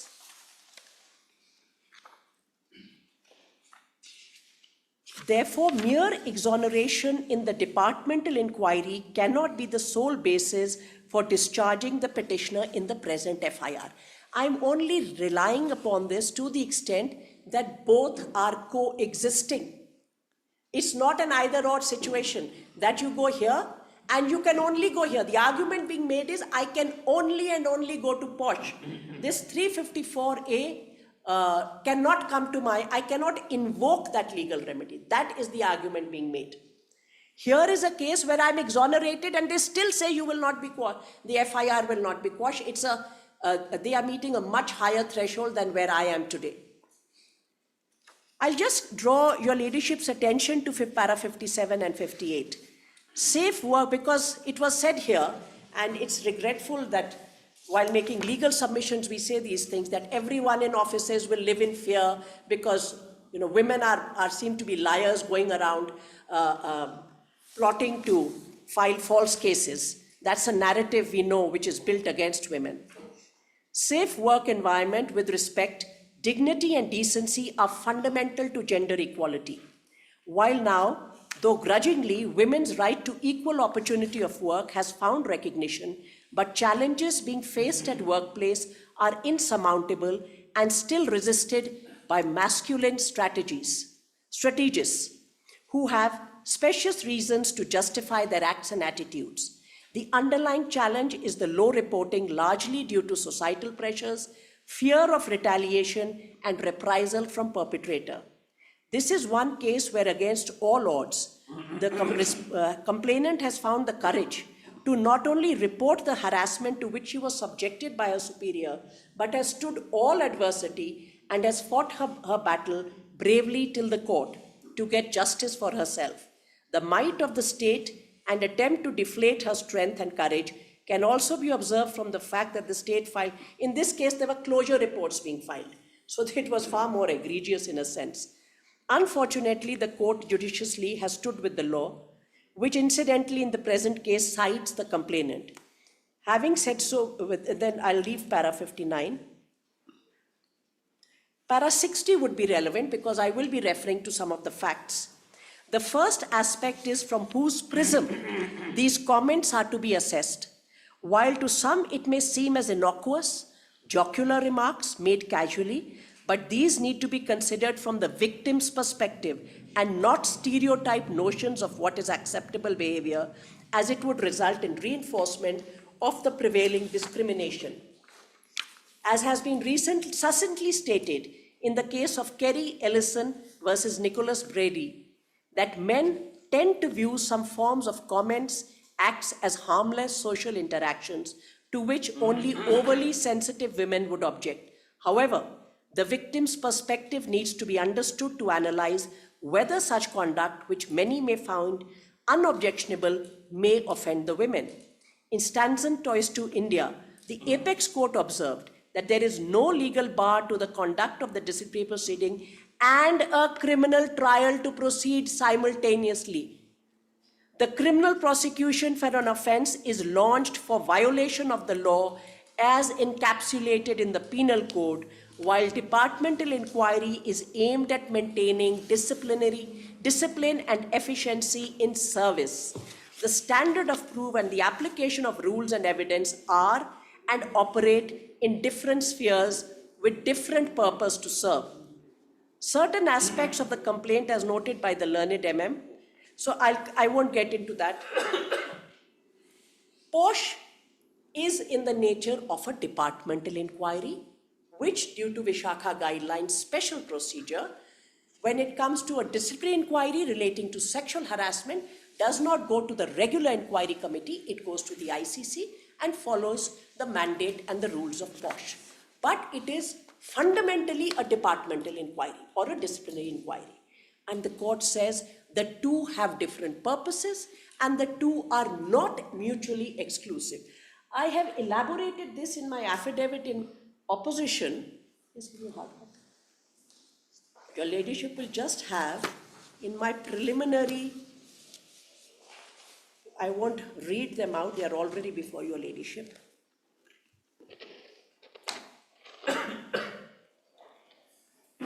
Just open para 3.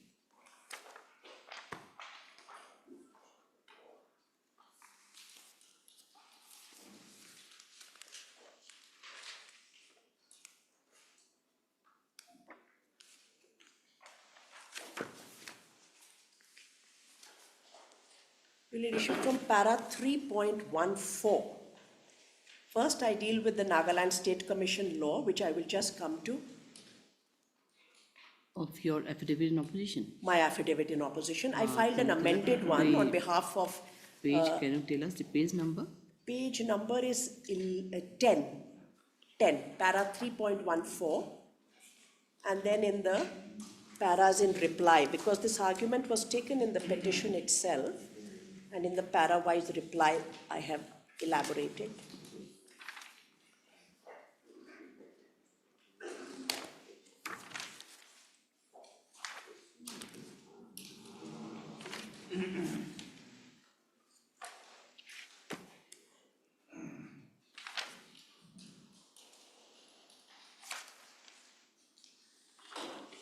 Just a moment.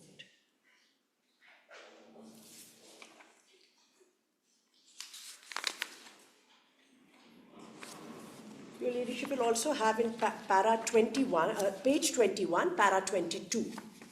Page 21, para 22, bottom of the page, at the foot of page 21 of my affidavit in opposition.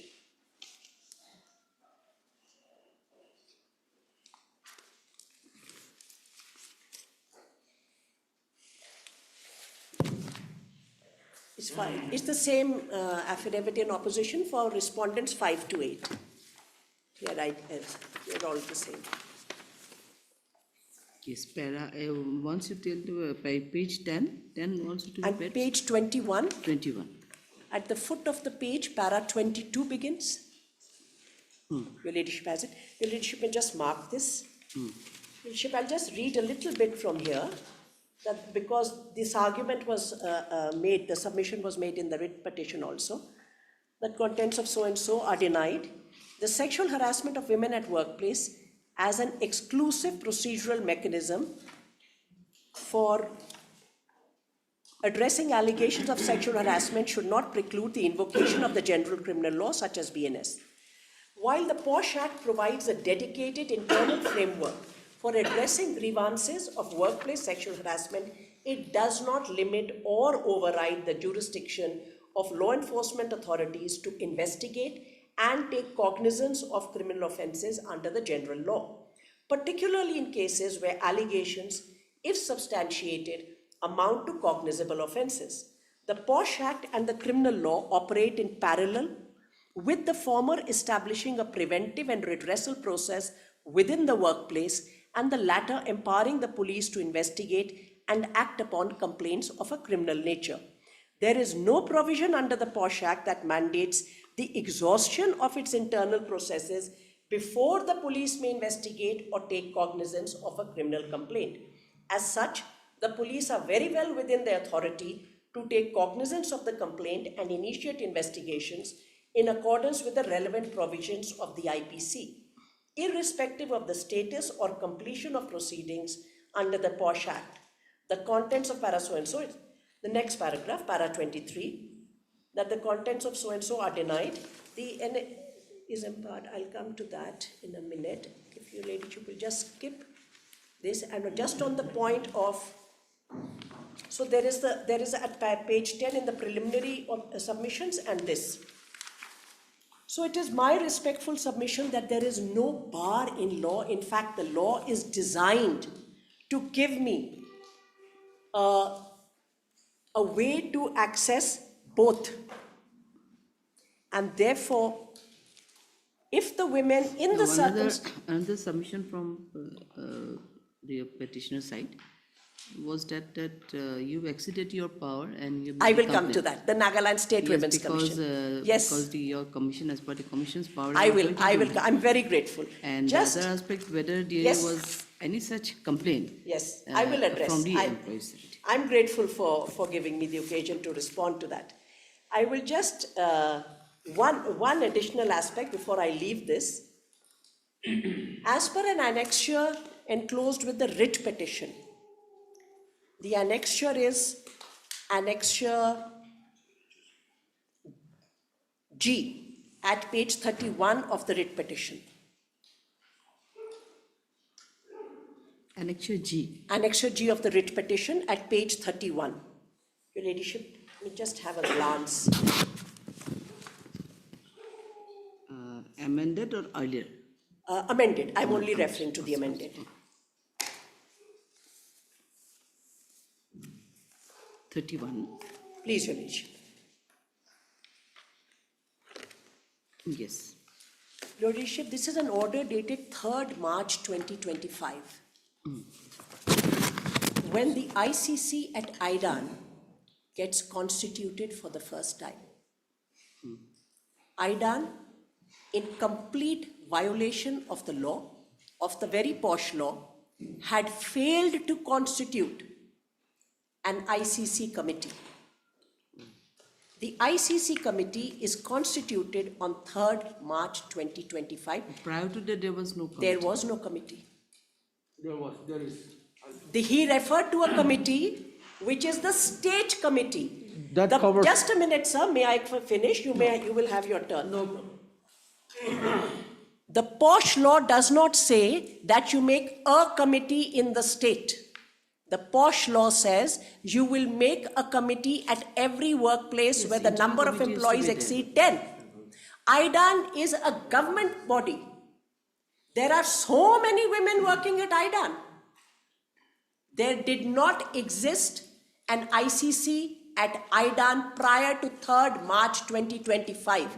This is an annexure that has been enclosed. The ICC referred to by my learned friend is not at IDAN.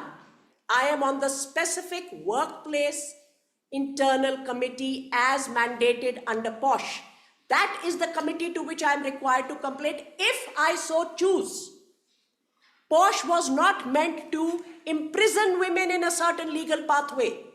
POSH and criminal law are meant to provide two legal remedies. You are not to say now you will only go here and you will not form IC. You do not have an IC and you will tell me now you are condemned to that IC which doesn't exist. On 3rd March 2025 it gets formed, he is annexed it. Now your ladyship may have a glance at the members. Why is law giving me options? There is a very, very real understanding of workplace power inequity in the law today. Please have a look at the members of this present IC and why I will still not go to the IC. Please see who is the member secretary. There is a lady there. This very lady's letters in support are annexed to his writ petition, saying sexual harassment has not taken place. This is the IC he wants to condemn me to? What kind of fair play are we offering to women in this country? This very lady's annexures are in his writ petition supporting him. She is the member secretary of IDAN even today. This IC should be challenged by somebody before this very honorable High Court. This is a fixed match. He wants me to go to the fixed match so that then he can declare the result. Women can be victimized. They are not fools. They will not go to this IC. I will show his annexures. I'm very grateful that he has filed them. What are the annexures that she has supported him in his support? And she is today the member secretary. When 10 women are complaining, not one, not two.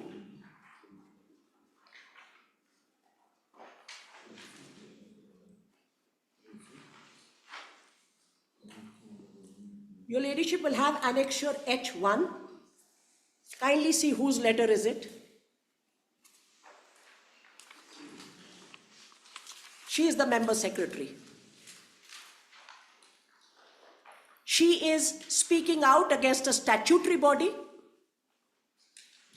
Respondent 8. No, this is amended also. They're all there. Annexure H2, where she is saying to the chairman, giving a clean chit to the petitioner. Your ladyship, let me take her at face value. Why should I am only saying that the partisan nature of the IC, for which they are so keen to send me. Let me for a moment ask myself a question. My boss sexually harasses me and my friend, but does not harass a third woman. So am I a liar? Is my complaint invalid? Is what I have suffered not to be taken into account by law because he did not sexually harass every woman? in the office? Is that the law of the land? That till every woman is going to complain, 2 women or 10 women will not go. Please see what kind of letters are being filed. And she is the member secretary of the IC. They are so enthusiastically today prompting, which in any case is not the law of the land. It is just something they would wish because it is within their control. And I'm glad that the cat is now out of the bag. Then see the next one, Your Ladyship. Others have signed. 2 of them are Annexure H4. Again, the same lady. Already the defense is being built up. She can come. She can come as defense evidence and say whatever she feels like. We will have a chance to cross-examine her. That is the appropriate stage. And the appropriate place is the trial court, not here. Annexure H5, it doesn't stop.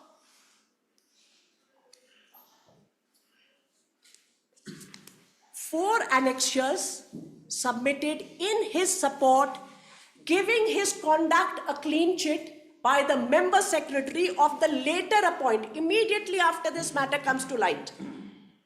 And the police is taking cognizance. Hurriedly, an IC is set up. And she is made the member secretary. He is suspended much later. When this IC is set up and she is made a member secretary, it is a matter of record that he is still the joint secretary designated at IDAN. That is why the law is not going to trap me. POSH is not a trap, but POSH understands that men in positions of power and authority will be able to manipulate the system. And therefore, law tells me, get out of the workplace and go and lodge your complaint. Now coming to the Nagaland State Women's Commission. It's a statutory body. I have made this submission earlier also, and I think these are the ways in which intimidation is conducted when R8 should be the party before Your Ladyship, not R5, 6, 7. Why are members in individual capacity being made along with the commission? This is a way to browbeat people. They can try, it's not working. The charge sheet stands filed. It's now for consideration of charge. Your Ladyship would see the Nagaland State Women's Commission Act, which is with Your Ladyship. The relevant sections will be Section 5, which enumerates what are my functions, and where is my copy of the commission?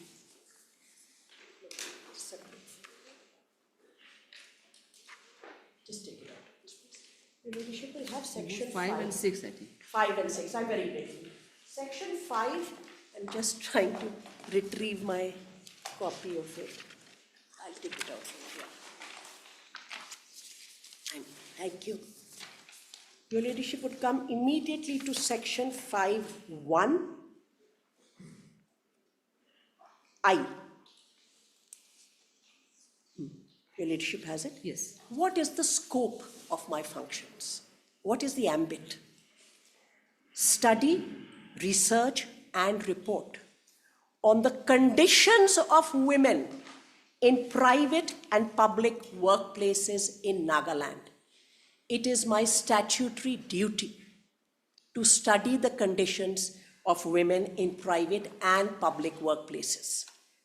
J, study and report on the conditions of women in jails, etc., etc. We'll leave that, Your Ladyship. And then K, receive complaints relating to the status, conditions, and affairs of women from individuals and bodies, investigate them, and report to the state government. I will just reiterate, lay emphasis on a couple of words here. Receive complaints. It doesn't say receive written complaints, distinguishable from Section 9 of the POSH Act, which says the aggrieved woman will make a written complaint. That is not what is written here. relating to the status, condition, and affairs of women from, it doesn't say from the woman victim, from individuals and bodies. Who is making the complaint? The complaint is being made by the chairman of IDA. Who is he making the complaint to? To a statutory body which has an obligation to report on this. So the receipt of the complaint is very much within my statutory duties. I would be failing in the discharge of my statutory functions if I did not entertain such a complaint and then act as per the procedure laid down. What is the procedure? Investigate and report. All I am doing is to perform my statutory duty. In fact, if I didn't do so, I should be hauled up. L is also important. Perform all other functions which are connected with or incidental to functions enumerated above. Once I am in knowledge, I have heard, and I now am aware that cognizable offenses have taken place systematically, pervasively in a workplace against 10 women. Will I sit on that knowledge? Or does the law compel me and require me, not only as a citizen, but as a statutory body, to do what is required in furtherance of that? So these are my functions that I am discharging. Now your ladyship will see section 6, powers of the commission. While performing functions under section 5, involving investigation and inquiry, commission shall have. So I am a little confused because I think it's a totally erroneous argument to make all commissions. I've had the privilege of both appearing before the National Human Rights Commission and appearing on behalf of National Human Rights Commissions in different high courts and Supreme Court. All commissions have the power of civil court because without that you cannot get either documents or witnesses. And how would any inquiry? Here, investigation is also allowed. It's a higher threshold. But even for an inquiry, I will need to have the power to summon. These are procedural. My powers are of a civil court because I will not have the power to punish somebody, to sentence somebody. I cannot prosecute, I cannot punish, I cannot sentence. That is the distinction in law. Otherwise, I cannot conduct. I would be a toothless commission if I could not summon someone with the powers of a civil court. So what do? Your ladyship, what is running through this, and that is why I read the judgment of the Delhi High Court right in the beginning. The running theme of this case is, even after 10 women were victims of sexual harassment of varying egregious nature, they got together and went and told the chairman. They still did not think, because the retaliation that they apprehended, which some of them have already suffered, was for real. They informed the chairman together, it's written in the charge sheet, on 24th of February that this is what is happening with us in this office. The chairman then informs in turn to the national. Everybody recognizes here the position and the authority that the petitioner is wielding. The chairman then informs the commission. The commission, pursuant to that, asks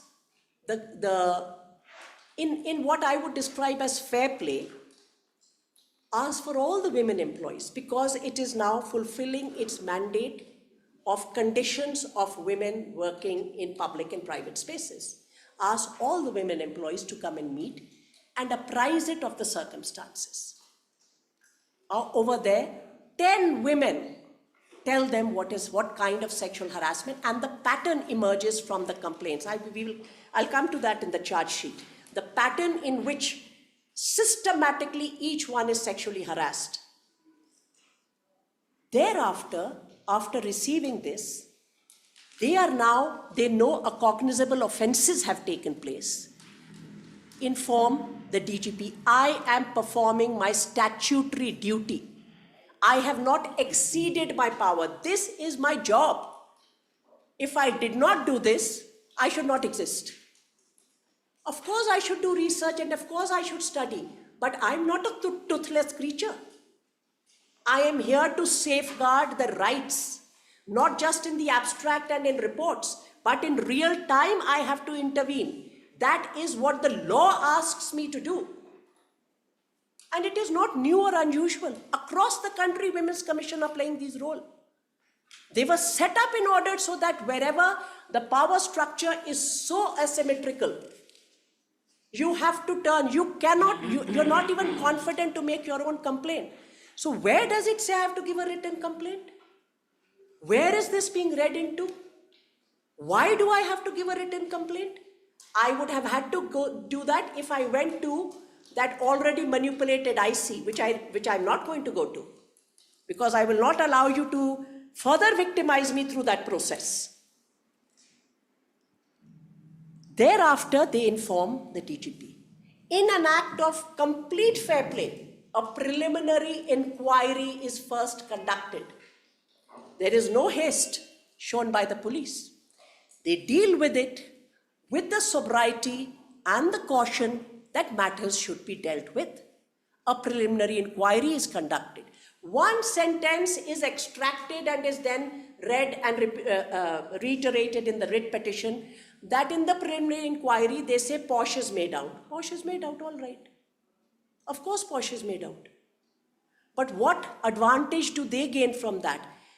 Even if something is written in a summary report, this is a preliminary inquiry, it's not even an investigation. If they write something, can they, and it is not what the law says, am I going to be bound down because some police person wrote something? So they said Posh is also made out. But they did not say that other things are not made out. The preliminary inquiry report says both. However, selectively some aspect is read out. I can read out the other in a minute, but let me complete the Nagaland State Commission for Women's role here. Thereafter, the matter has reached, and then it takes a life of its own as per BNSS, where the process of investigation is then laid out. They investigate. In the course of the investigation, statements of 10 women are recorded, V1 to V10, including under 164, which is now 183 BNSS, and the charge sheet is filed on the basis of that. The charge sheet is not filed on the basis of just my complaint. And what is my complaint based on? I take statements of all those women. I talk to them. I ask them. They tell me. I take their statements. That is where my knowledge has come from. It was rightly conceded by my learned friend that if it is a cognizable offense and I have knowledge, then anybody can register. Where does the law say that only a victim? There are some provisions under the IPC-BNS that under section 498A, for instance, the complainant can only be the aggrieved woman or somebody, her relative. A third party, stranger cannot file. Where does it say so for any sexual offense? In fact, if it comes to the knowledge of the police, they can always put it. Any person. That is what the mandate of the law is. And my knowledge has come from their statements. So I don't know where this hullabaloo of bias, etc. is being built up, because the State Women's Commission performed its job against a powerful man. That is what the hullabaloo is really about. As long as regular, ordinary men are being prosecuted, tried, nobody gets perturbed. But when power is touched, then there is a lot of... Your Ladyship had seen my affidavit in opposition insofar as the Nagaland State Commission women. I have reproduced my arguments in para 3.3 of my affidavit in opposition at page 3.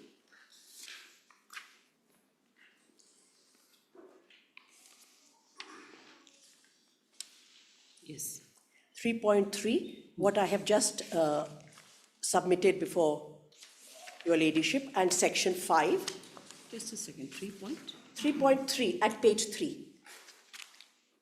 My affidavit in opposition. It's the same one for all, no? 5, 6, 7, 8, same. Or did you change it?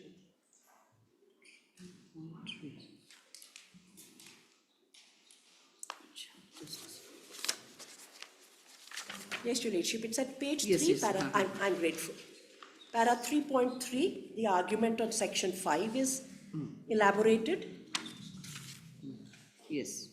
3.4, that taking note of the asymmetrical power structure between the women employees and the accused petitioner at the IDAN office, the NSCW summoned all women employees from IDAN as empowered under Section 6 of the Nagaland Women's Commission Act 2006.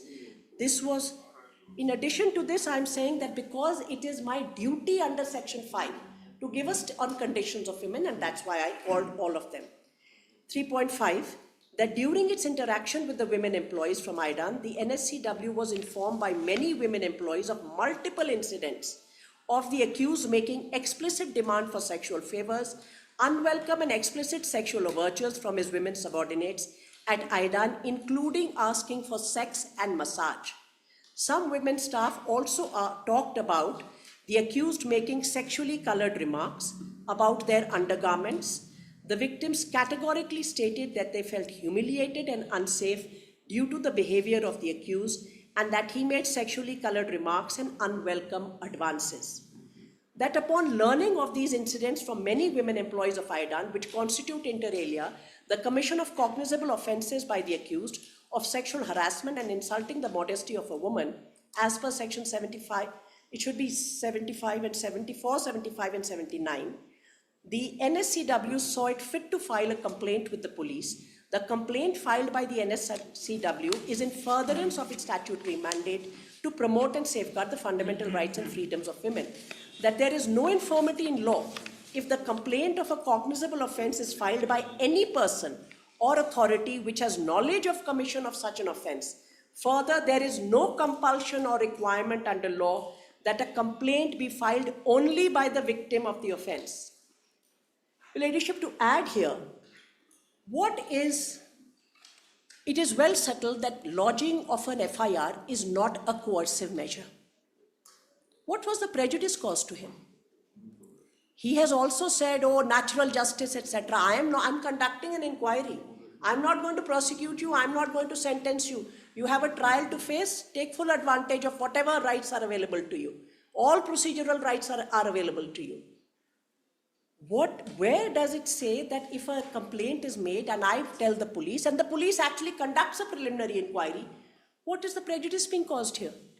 3.8, that the state police have acted with impartiality, fair play and in conformity with the law, as is evident from it initially undertaking a preliminary inquiry. As per the preliminary inquiry report, statements of the victims were recorded on 27th March and 28th March. In their statements, the victims have stated that the accused, and I'm quoting, unlike one extraction that is quoted earlier, that the accused initiated physical contact and expressed desire for more intimate interactions. He also made inappropriate and suggestive comments about their appearance.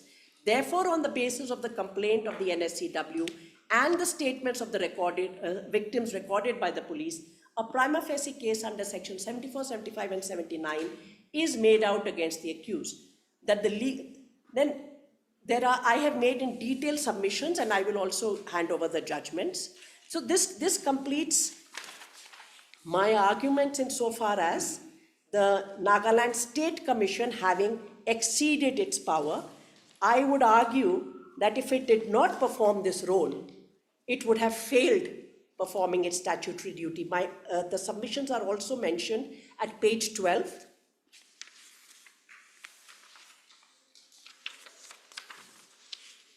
Para 5.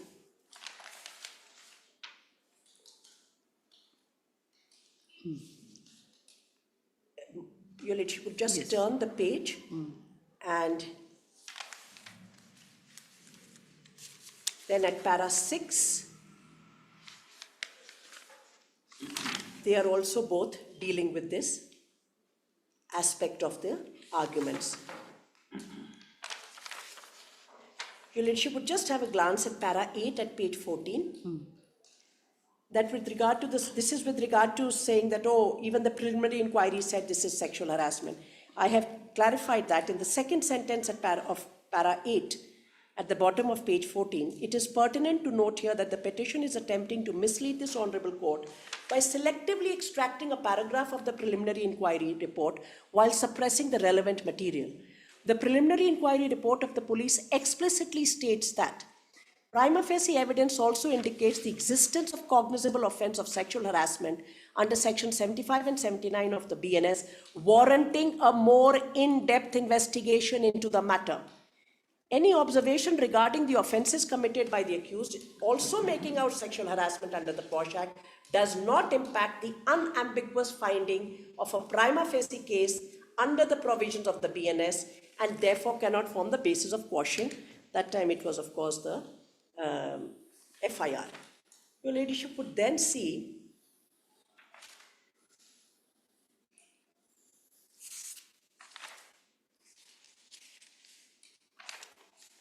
Your Ladyship, this is so far as the Nagaland State Women's Commission exceeding its role. Then something that was repeatedly stated, that I have to demonstrate, I have to prove, these were the words used by my learned friend, that written complaints were given. I don't have to do either, not before this honorable court. They have come in quashing in a writ petition. What do I have to show? I orally said to my chairman, the chairman, realizing the gravity, informed the appropriate statutory body, given the nature of the accused he was dealing with. After hearing us, the police was informed. After a preliminary inquiry, at every stage, my statement is the basis. The statements of 10 women victims forms the basis of it moving from one step to the other body. And finally, in the course of the investigation, my statement is recorded and my 183 statement is recorded. Your Ladyship, may I just, do you have the 183 statement of the, I have, no. I have secured a certified copy. Do you have it here? Because they said they would file the complete charge sheet, but they chose not to file the complete charge sheet. That is entirely up to them. Of course, it deprives me of the opportunity to read out the egregious nature of what we are dealing with and how conflating laws when law is not to be conflated. What is it? What is really lies at the heart of this case? Your Ladyship, may I just hand over? This is a certified copy I've secured. Of 183 or? No. Of one of the victims. This is a certified copy which I'm handing over. I will just take your Ladyship through a few of the statement under 180? 183, please. Your Ladyship, before I go there, it was not argued by my learned friend, so I'm not going to delve deep into it. It's elaborated in my affidavit in opposition. The law on quashing of FIR charge sheet is crystal clear. It goes back to the Bhajanlal judgment, which your Ladyship knows. And it lays down criteria that if it falls in any of this and amounts to an abuse of justice, it should be quashed. If no cognizable offense is made out, if prima facie no offense is made out, if the allegations are absurd or improbable. In my case, there are 10 women speaking of pervasive, systematic sexual harassment of varying degrees, some as egregious as a man in this position showing a message to a woman and saying, I want good sex. Which workplace, which nature of function or work permits any man, I don't care how brilliant he is, how many purse strings he can control, how many funds he can access. Would it give him therefore the liberty, because he is going to bring the kind of money that is needed, to sexually harass women like this? Every interview of every woman, her personal relationships are being inquired into. The color of her undergarments is being discussed. There is very good reason to run away from the trial, I understand. This is the nature of the egregious allegations that he is facing. And in a matter like this, what I am supposed to demonstrate is a written complaint. I am not supposed to. The law does not ask me to. May I just read out some portions of this? So the judgments are Bhajanlal and Dinesh Bhai. I have reproduced the relevant paragraphs. Where are the other judgments of the court? I'm just handing over a couple more judgments. I can take your ladyship through that if your ladyship... No, you can handle it. No, where are the court copies? No, all the judgments, please. I do. This is already reproduced. All of them. Then there is Ronak Ali Hazarika, which is a judgment of the Honorable Gauhati High Court. There is CBI versus Aryan Singh. I will, your ladyship, make a little table with the relevant paragraph numbers and hand that over to the court so that it is convenient for your ladyship. There is Sumit Malik.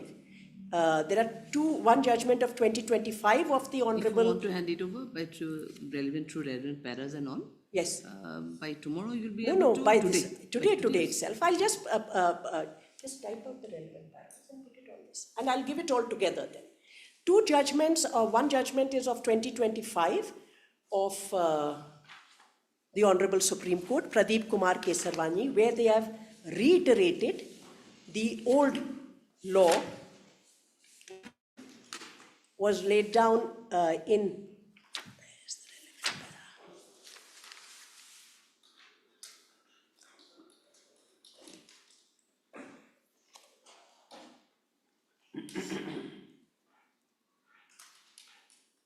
Para 20.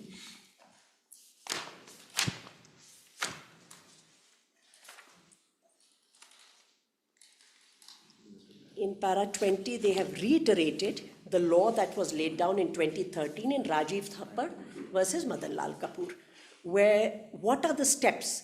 The following steps should ordinarily determine the veracity of a prayer for quashing raised by an accused by invoking the power vested in the High Court. Step 1. Whether the material relied upon by the accused is sound, reasonable, and indubitable, that is, the material is of sterling and impeccable quality. Step 2. Whether the material relied upon by the accused would rule out the assertions contained in the charges leveled against the accused, i.e., the material is sufficient to reject and overrule the factual assertions contained in the complaint. Material is such as would persuade a reasonable person to dismiss and condemn the factual basis of the accusations as false. Step 3. Whether the material relied upon by the accused has not been refuted by the prosecution complainant and or the material is such that it cannot be justifiably refuted by the prosecution complainant. Step 4. Whether proceedings with the trial would result in an abuse of process of court and would not serve the ends of justice. If the answer to all the steps is an affirmative, judicial conscience of the High Court should persuade. As your ladyship knows, and it's again been reiterated in many judgments, this is an extraordinary power and should be used judiciously, sparingly, in exceptional circumstances, the criteria of which are laid down.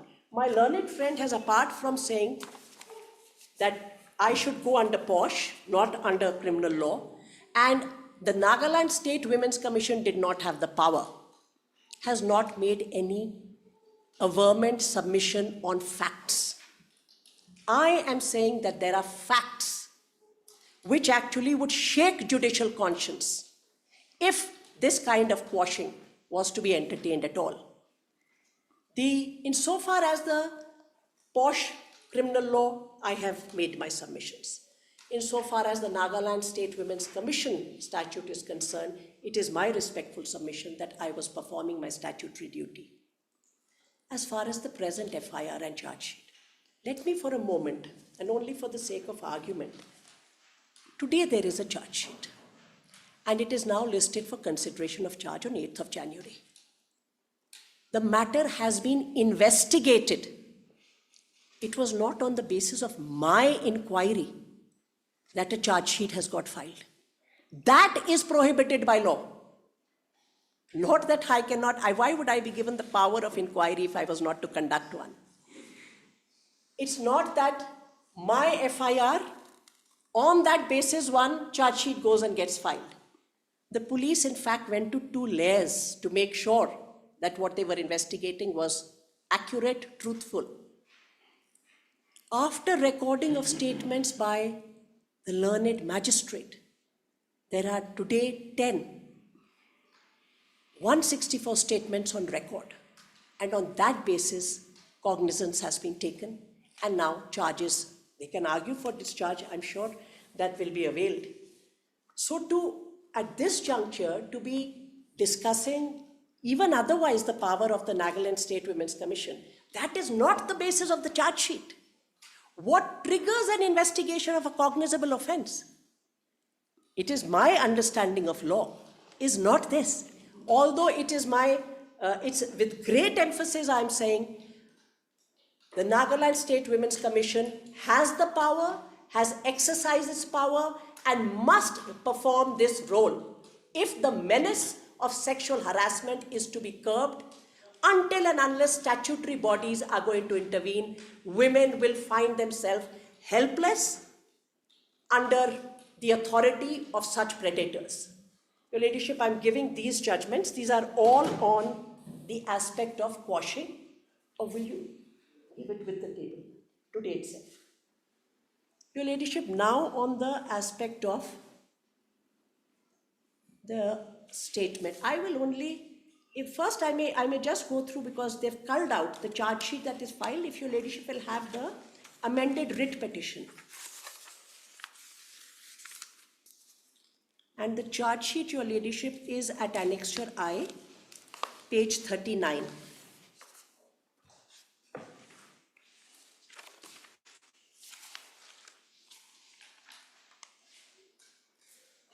Your Ladyship, it would also be important for me to mention here that in the charge sheet, the Scheduled Castes and Scheduled Tribes Prevention of Atrocities Act has also been invoked. All the women belong to scheduled tribes. The accused is neither scheduled caste nor scheduled tribes, and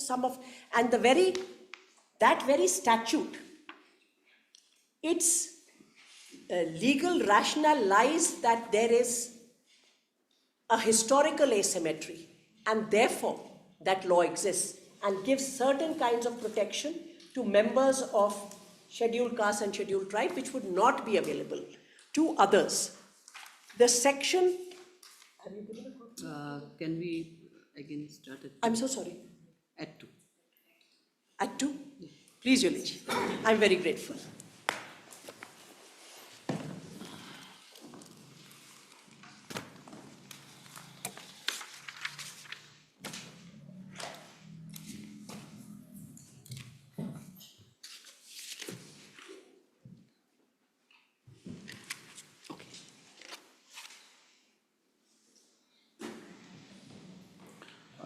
Just get this. I'll read out this one.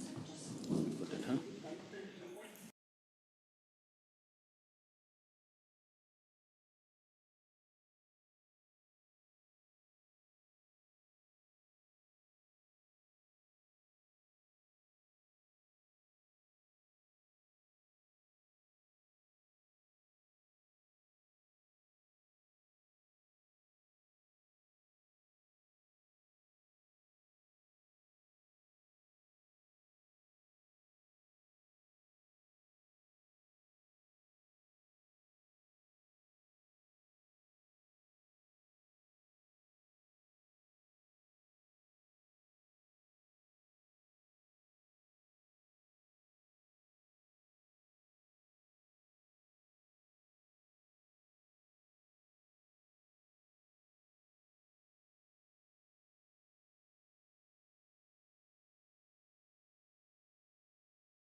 ये भी order करने order ज़्यादा आ रहा है मन देर न बुला तो सब कोई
Sure, please. Please, Lordship. Sorry for the indulgence, Your Lordship, but if I may be allowed to make a mention on item number 17, Your Lordship. 17. Lordship, 17, 17. Lordship, yes, 17. this morning I've received information from the leading council, Dikonda Das from Gauhati, that they would like to withdraw this petition, Your Lordship. With liberty to file first, yes. Otherwise, I was also there. Yes, for stay. For stay. For stay. Yes. Yes. So, who is the conducting council? K. Das. But his name is not reflected here in the cause list. Yes. He's a senior counsel, Lordship. Senior counsel? Yes, yes. K Das? Yes.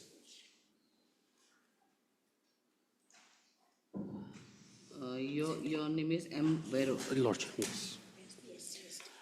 May I please, Your Lordship, here in this case, I'm for the respondent and we have filed a caveat in this for the caveator.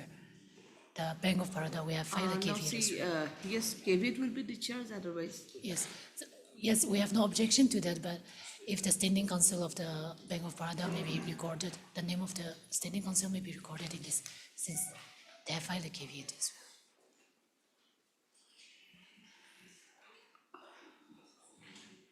well. You filed the caveat? Yes, yes, yes.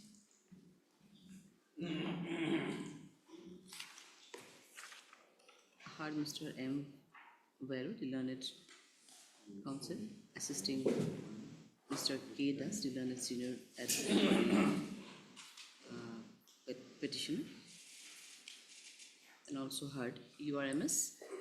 Rovit Sekru on behalf of the standing counsel, P.B. Bora. P.P. Bora. Yes. So and so appearing on behalf of standing counsel, P.P. Bora.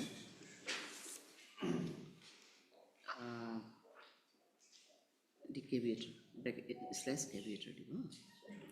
Next by, it is submitted by Mr. Vero that as per instructions of the client and as the learned and the senior counsel, he pays to withdraw the present petition.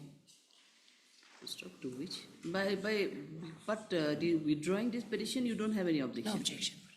To which Ms. So and so appearing on behalf of respondent caveator is no objection. Matter is accordingly disposed of on withdrawal. Was there any stay and all was operating? No, Lordship. No stay was there. Lordship, if And caveat is not hey, caveat to yet nice. We have not received the caveat here. In the previous occasion, also it was Caveat to ase niki yate. Is there any caveat?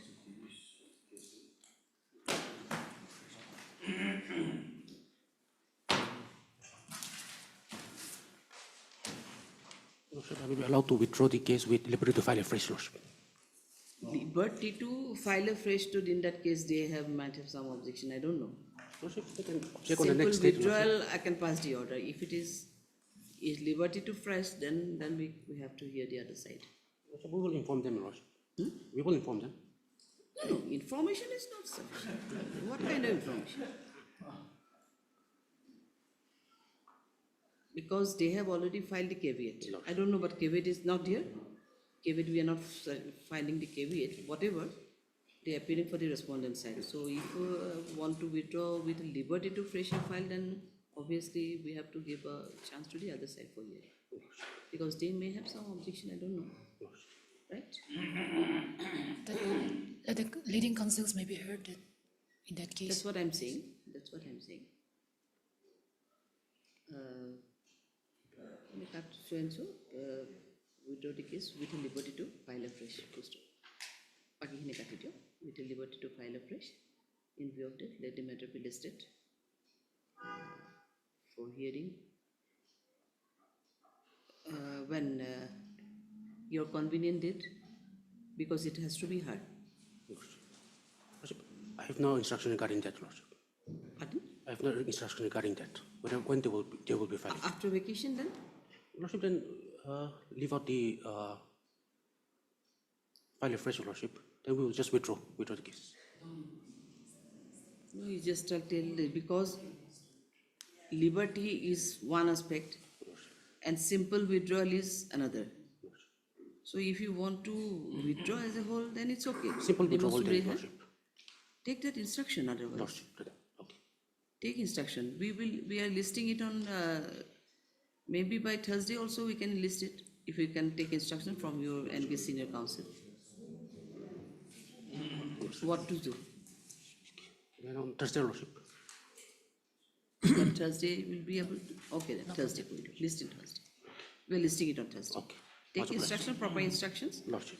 If you want any liberty, then matter would be different, and if you don't want any liberty, then simple withdrawal will be there.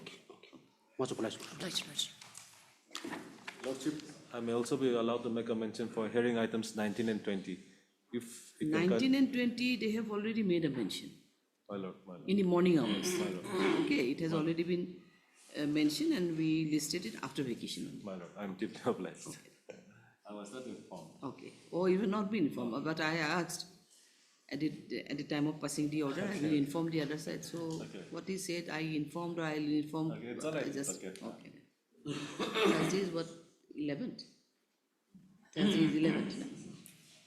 11, 12.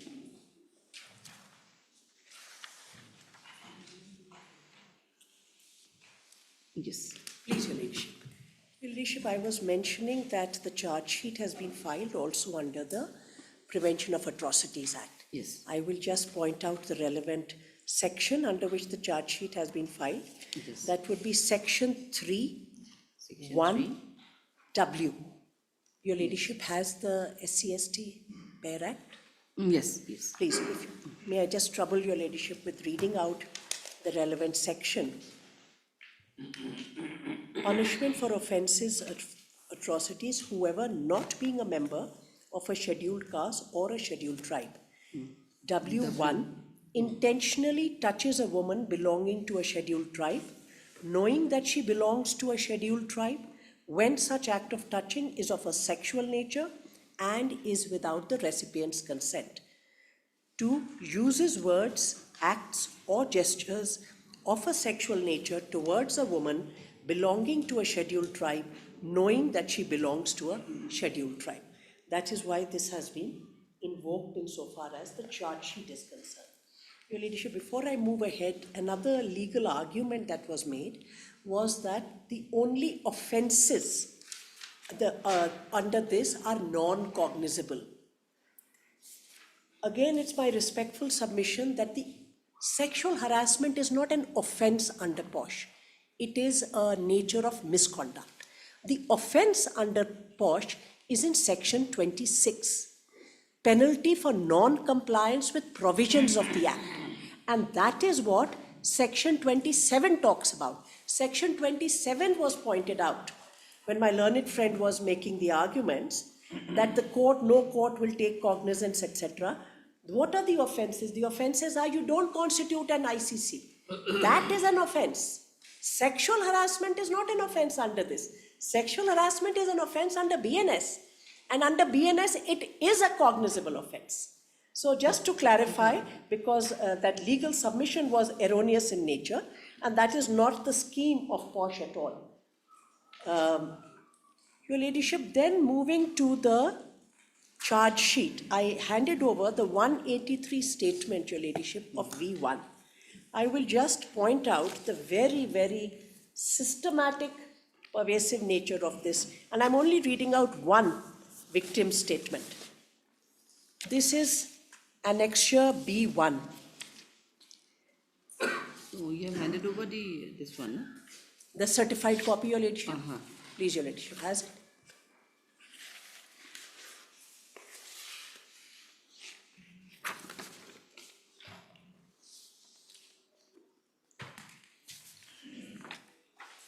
This is under section 180. The certified copy.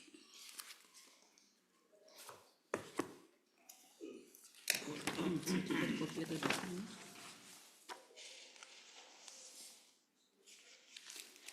Handed over a certified copy of.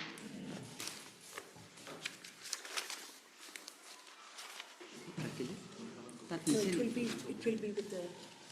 Certified copy or this is a certified copy. It's a totally new document. It's a clean document.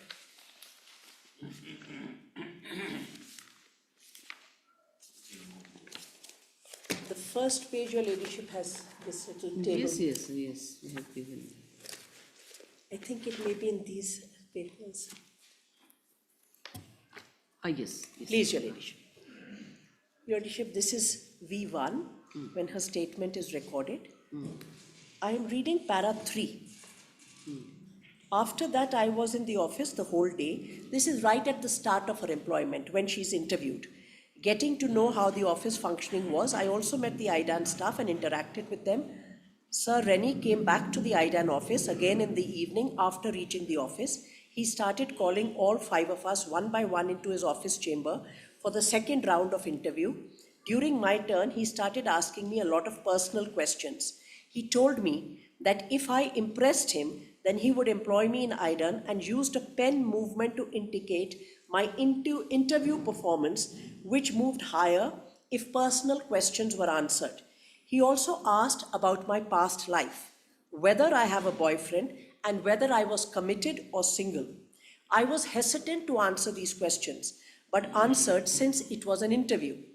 Then when asked about myself, I mentioned that I had participated in pageants. He asked me to stage walk for him inside the office room and asked him if I have to I asked him if I have to actually walk. He told me to do it. So I did.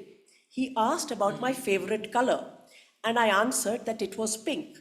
He asked me if I was wearing any pink color clothing item, and I said that I was not, since I was wearing a black and white outfit. He countered saying that I was lying and smiled saying that I was wearing something pink. I was feeling very uncomfortable moving my hands by that point of time. He told me not to feel uncomfortable, saying he was a photographer before, and he commented how the lighting was reflecting my bra color doing gesture. And he said he used to do these things. The interview was very uneasy and uncomfortable. After the interview, everyone was called inside and he told us to work as interns for the time being, and he's trying to get a project under which we will all be working. That day we left IDAN office very late, around 2000 hours. Thereafter, I was attached directly under his supervision at the finance department and worked as a personal assistant. During this period, I was paid so and so. The first uncomfortable thing I got about him was during my interview, but when I mentioned this to my seniors, they told me that he is an IAS officer and just reject his sexual advances and work, giving me the confidence to continue working there. I was working as an intern, and during that period in the month of October-November 23, I was given an opportunity and a chance to prove myself during the Bloom Bazaar event, where there was a project to collaborate with a fashion designer. I was told by Mr. Rennie Wilfred that I would be appointed in IDAN depending upon my performance in the event. The event was a success, and consequent to which I was given an official appointment at IDAN in the month of January 24. While I was still working as an intern, during the Bloom Bazaar event on 28th October 23, Mr. Rennie Wilfred came to the venue and asked me to walk with him. We exited through the rear of the premises where his Scorpio vehicle was parked. He instructed me to get into the vehicle, which he drove himself. He then took me to the first floor of the Commissioner's Circuit House. I was not informed beforehand of our destination, and I only realized upon arrival that it was his residence. Inside, I observed a hall with some sofas. He asked me to serve biryani and directed me to get plates and knives from the kitchen. While we were eating, he said that if I ever faced any problems at work, I could approach him directly. He also asked me if I consumed alcohol. I replied no, but since he kept insisting, I eventually said I liked soju, a Korean drink, just to end the awkwardness. Throughout the entire time, I felt uncomfortable and scared, but I could not express it because he was a very senior officer and my superior. I found it strange that he, holding such a senior position, chose to personally explain about the work, especially when there were many other junior or subordinate officers present who could have been assigned instead. The attention I was receiving from him made me feel extremely awkward and uneasy. After the interaction, I left and returned to my home. I remember this day because it was the day when some Consul General visited. In the month of November 2023, when I was working in the Bloom Bazaar, assisting one fashion designer, Mr. Wilfred called me and asked me to come to his house at Commissioner's Circuit to take up some office work. He sent his driver to pick me up from the venue. After reaching, I asked the driver not to leave me alone with him, but then Mr. Wilfred asked the driver to go and get something. As I sat down on the sofa in his living room, he asked me to come and sit next to me. I told him that it was comfortable where I was. I was taken aback when he said that he needed a foot and hand massage, and I answered that I am not good at it. I was feeling very awkward and scared at the point. I made up an excuse that my brother was coming up from Dimapur, that I had to go and prepare food, and I left for my house on foot. In the month of February 24, there was a project named IDAN Fellowship which Mr. Wilfred wanted me to take up. He called me and asked me to bring my laptop and he would show and teach me about the project. Since I was scared to go alone to the circuit house and meet him, I called up my colleague to accompany me, but they were all engaged. So I called Thomas Quinker to accompany me and he dropped me in his vehicle till circuit house. He waited for me in the parking area. I proceeded to the first floor and met Mr. Wilfred. He told me to sit on the sofa next to him, telling me not to be scared and that he won't do anything. I reiterated many times that I was not comfortable sitting next to him. He explained the project to me, and once the discussion was over, I excused myself, indicating that I was ready to leave. However, at that moment, he stood up and moved towards his bedroom and stood in the doorway. He pointed towards the adjoining bathroom in a suggestive manner and told me to wash up and come to his room. I was shocked and took my laptop in a hurry and left his house. Para 11, Your Ladyship. In the month of April 2024, Mr. Wilfred came to the IDAN office and asked me to accompany him to the incubation space located in the basement. After spending some time, he asked me to follow him to his vehicle. Believing we were headed to the finance department for official work, I complied. However, he took me towards Billy Graham Road and took me to Akim Homestay, where he had already booked a room in advance. It became clear that I had been deliberately brought there and felt deeply uncomfortable and angry. Inside the room, he sat down on a chair and invited me to sit next to him, saying, "I won't bite you." This comment further infuriated and disgusted me. I responded sharply, warning him not to test my temper. And Your Ladyship can come to para 12 on the next page. In the middle of it, during this time, middle of para 12, fourth line, during this time, I immediately sent a message to John requesting him not to leave. However, John departed inadvertently, leaving me at the residence alone. Aware of Sir Rennie's prior behavior, I immediately began making excuses to leave in an effort to avoid any further uncomfortable situation. Before I left, Mr. Wilfred commented on my appearance, stating that I was wearing a very nice outfit. He added that he wouldn't ask anything from me except to prepare a cup of black tea. After complying with his request and making tea, I left the residence on foot. On one occasion, while I was working on my laptop at the office, Mr. Rennie Wilfred arrived and noticed a cold sore on my mouth. He made a vulgar and inappropriate remark, suggesting that I should not let my boyfriend give me sores like that. I was shocked and angered by the comment, and I immediately told him not to joke with me in such a manner. During summer of 2024, Mr. Wilfred came to the IDAN office. On reaching, he called me to his office room. During the interaction, I mentioned that I was not being given any work and I wanted more work to learn, as this was my first job. As I was leaving, he came behind me and he spanked my butt area and said, "Work hard." Another incident happened during the summer on usual office day when Mr. Wilfred had called me inside his office room, and that time he mentioned that his day started with a hug. And having said that, he came around to try to hug me, but I managed to dodge and leave his room. Mr. Wilfred, on many occasions in his office room when we were alone, had commented that my skin was fair and that my breast was big. Whenever I sat across him, he would stare at my breast, which made me very uncomfortable. One time he mentioned, "Keep a small space in my heart for him," to which I said that I would not. On multiple occasions, he would inquire about my availability by referring to the calendar and asking when I was free. He would extend invitations to me outside of work. I consistently declined such invitations by offering polite excuses. Whenever he called me to his office room, he would ask me not to bring in any phone, because that, as we well know, is a very good recording device, especially of such predatory behavior, and would ask me to close the doors. I used to carry only notepads and pen inside his room.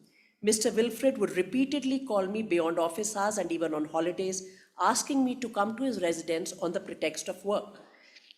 On the occasions when I did not respond to his calls or refused to go, he would scold me. During such time, I often had to come up with excuses to avoid going as I felt extremely uncomfortable. Leaving one para number 19. On multiple occasions, I have directly told Mr. Wilfred to maintain professionalism in the office. In response, he would often laugh or smile dismissively and make remarks such as, "Then teach me how to be professional." I told him that I was a Christian and in a committed relationship, and explicitly told him that his behavior was inappropriate and morally wrong.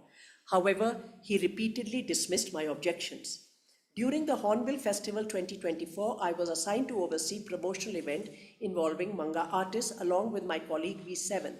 The event was successful. At that time, Mr. Rennie Wilfred told me it was my last chance to prove myself and that continued employment at IDAN would depend on the outcome. He repeated the same remark again this year. The repeated pressure makes me feel that he's exploiting my job insecurity and subtly implying that I needed to comply with his sexual advances to retain my position at IDAN. I'll skip a couple of paras and come to para 24. On 21st February 2025, I had reached the IDAN office around 10 hours. Mr. Rennie Wilfred called me into his office room and he told her to sit down and took a small notepad and wrote something and showed a message that said, now this is Mr. Wilfred writing and showing the notepad to V1. I need good. Then there is an illegible word which was not clear at first. So I said, I don't understand. Then he wrote something again and showed the word sex to me. The complete sentence then read, I need good sex. I was shocked and retorted back that I would not be available for his sexual favors and went out of his office.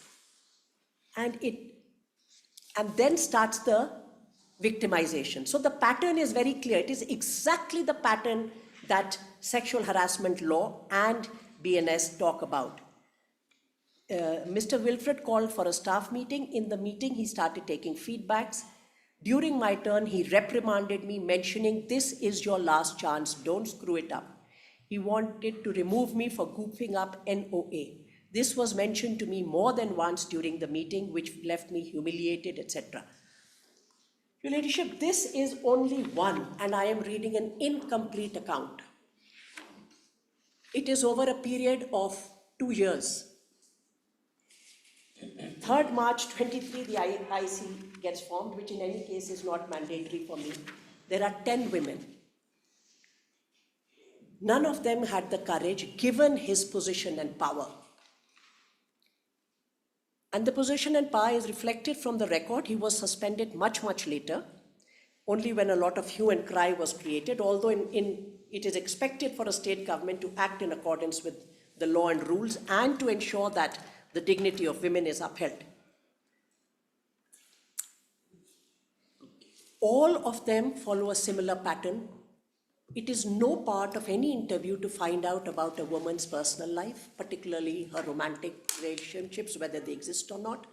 Commenting on her clothes, her undergarments, inviting them to your house when you have an office, inviting them, touching them inappropriately and making rather straightforward. There is no innuendo here.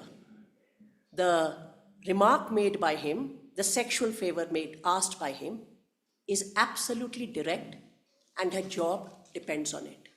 This is how a woman is exploited at the workplace. This is a textbook case. Your Ladyship, when my learned friend was arguing, I just want to point out 2 more things and I will finish my submission in the next 5 minutes. Insofar as, if Your Ladyship can just go back to Annexure I at page 39, because much was being made and a judgment was cited which is distinguishable over the lunch break I have now, because only one para was quoted from it in the written arguments that were given.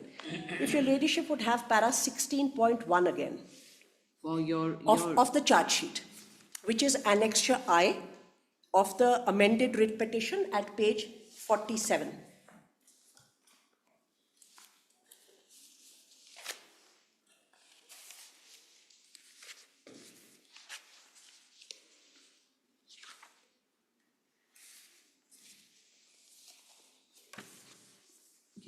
Please, I'm grateful. Page 47, I'm just going back to para 16.1.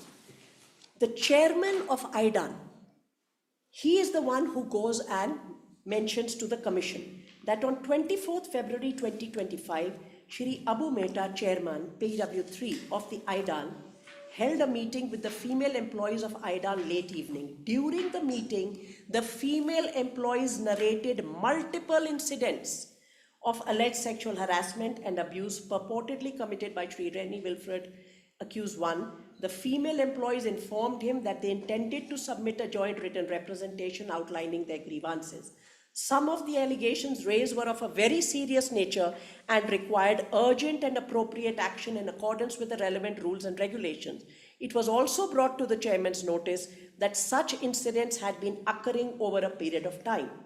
In response to the complaints received from the female employees of IDAN, a sitting was convened on 27th February 2025 with representatives of Nagaland State Commission of Women, hereinafter referred to so-and-so.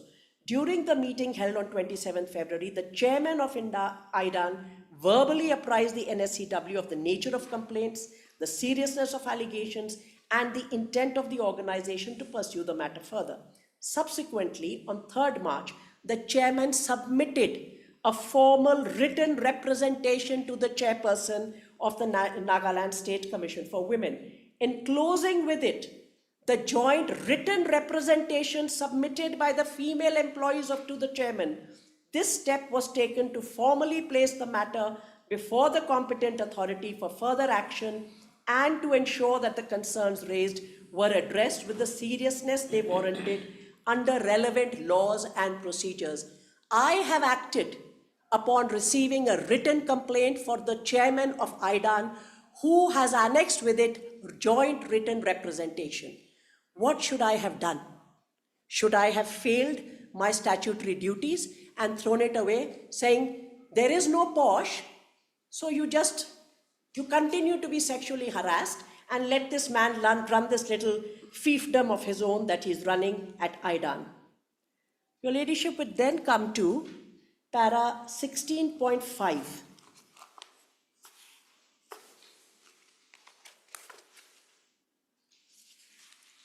This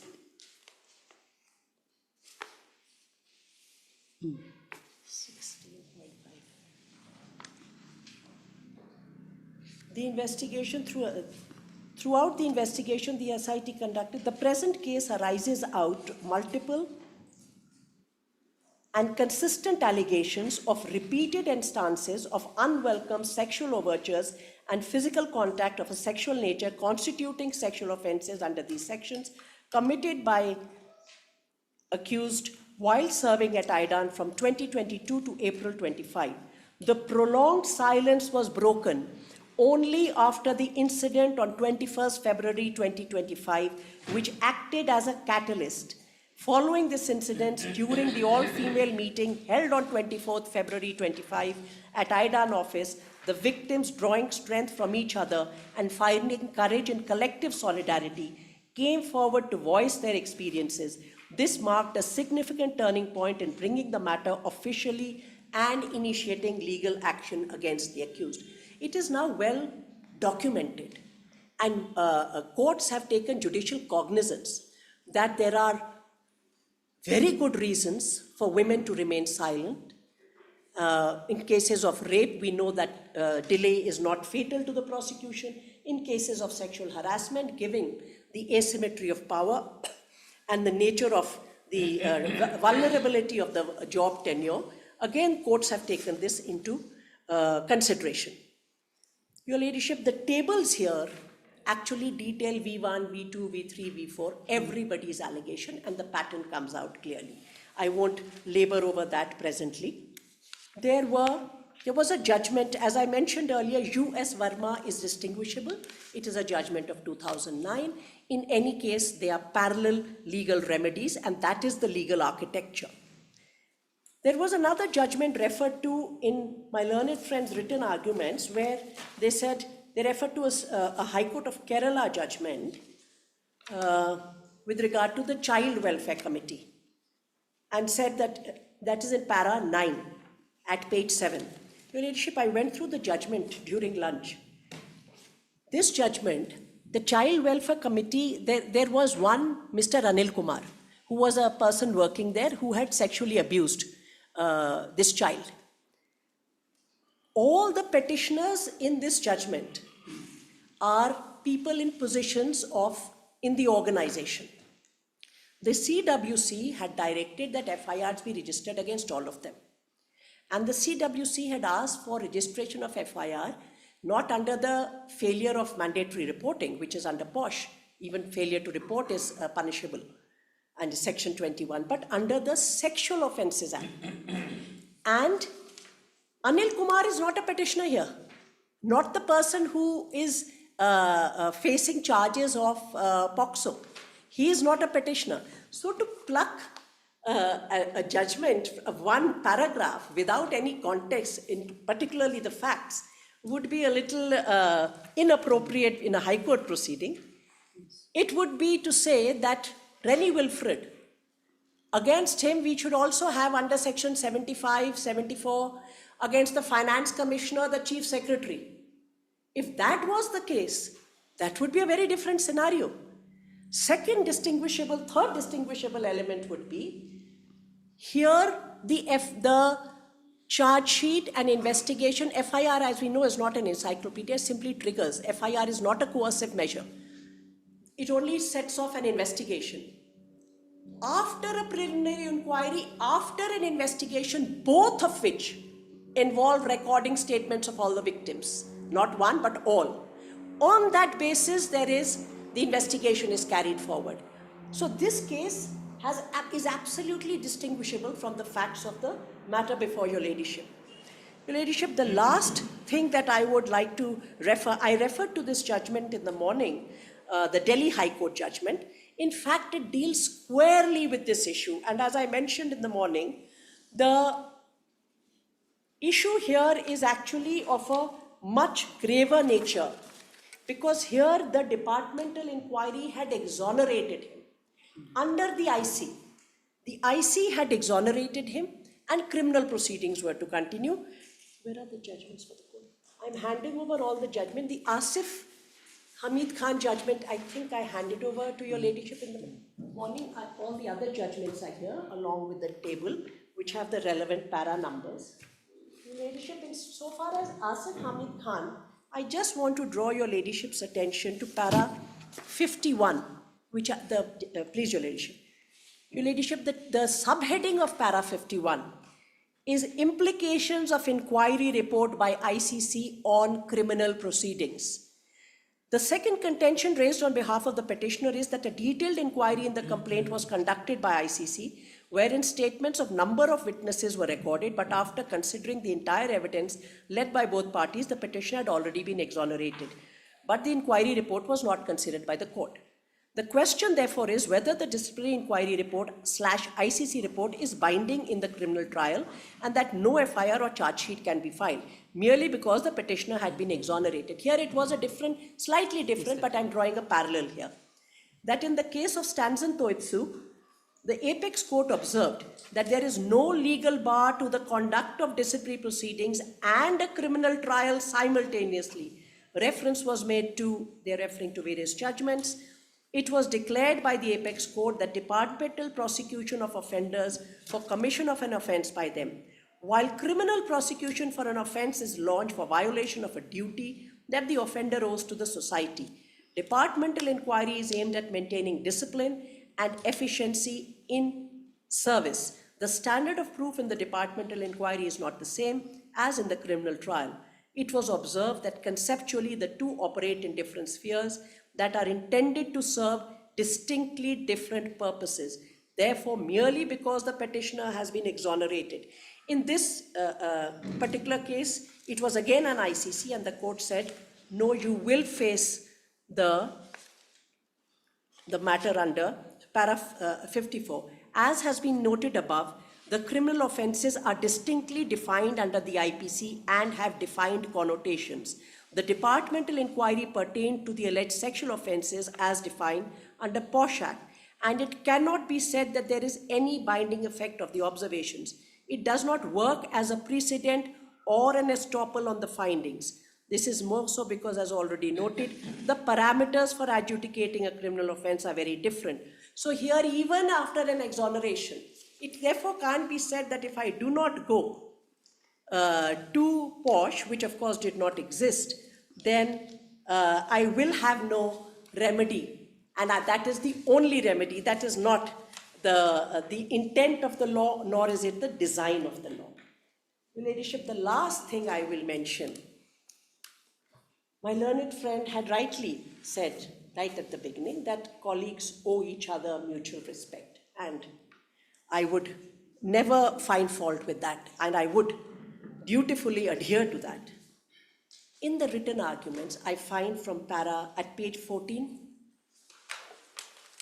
Written argument. which he has submitted this morning, Your Ladyship. This is at page 14H. Against a young lawyer practicing before this court, woman lawyer practicing before this court, and a legal consultant, there are personal and professional allegations being made, which were not mentioned, but this is something that has been submitted under the signature of the council. I need not say more. I find it extremely troubling that such a thing should be written and given in written arguments. It is no part of their writ petition.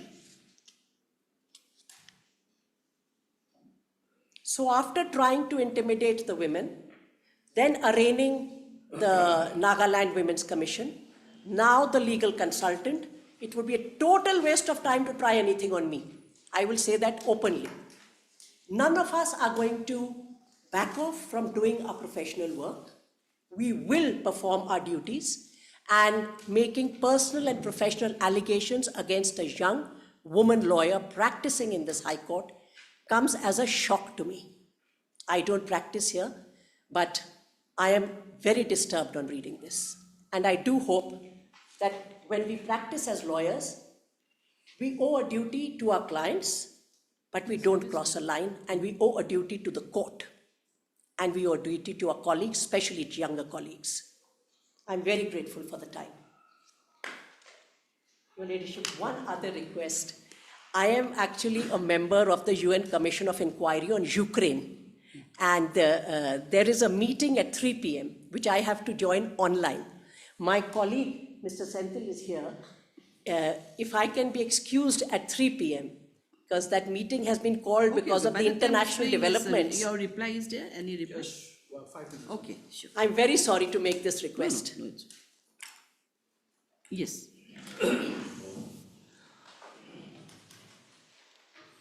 May I please, Your Honor. My Lord, I'll just take Lordship to, this is part of my annexure, page 35.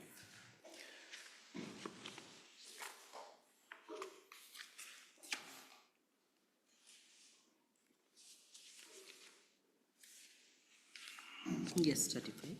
Page 35, my Lord, what happened is this, in the IDEN, under planning. IDEN is under planning department. Acha. There are a lot of women working under IDEN.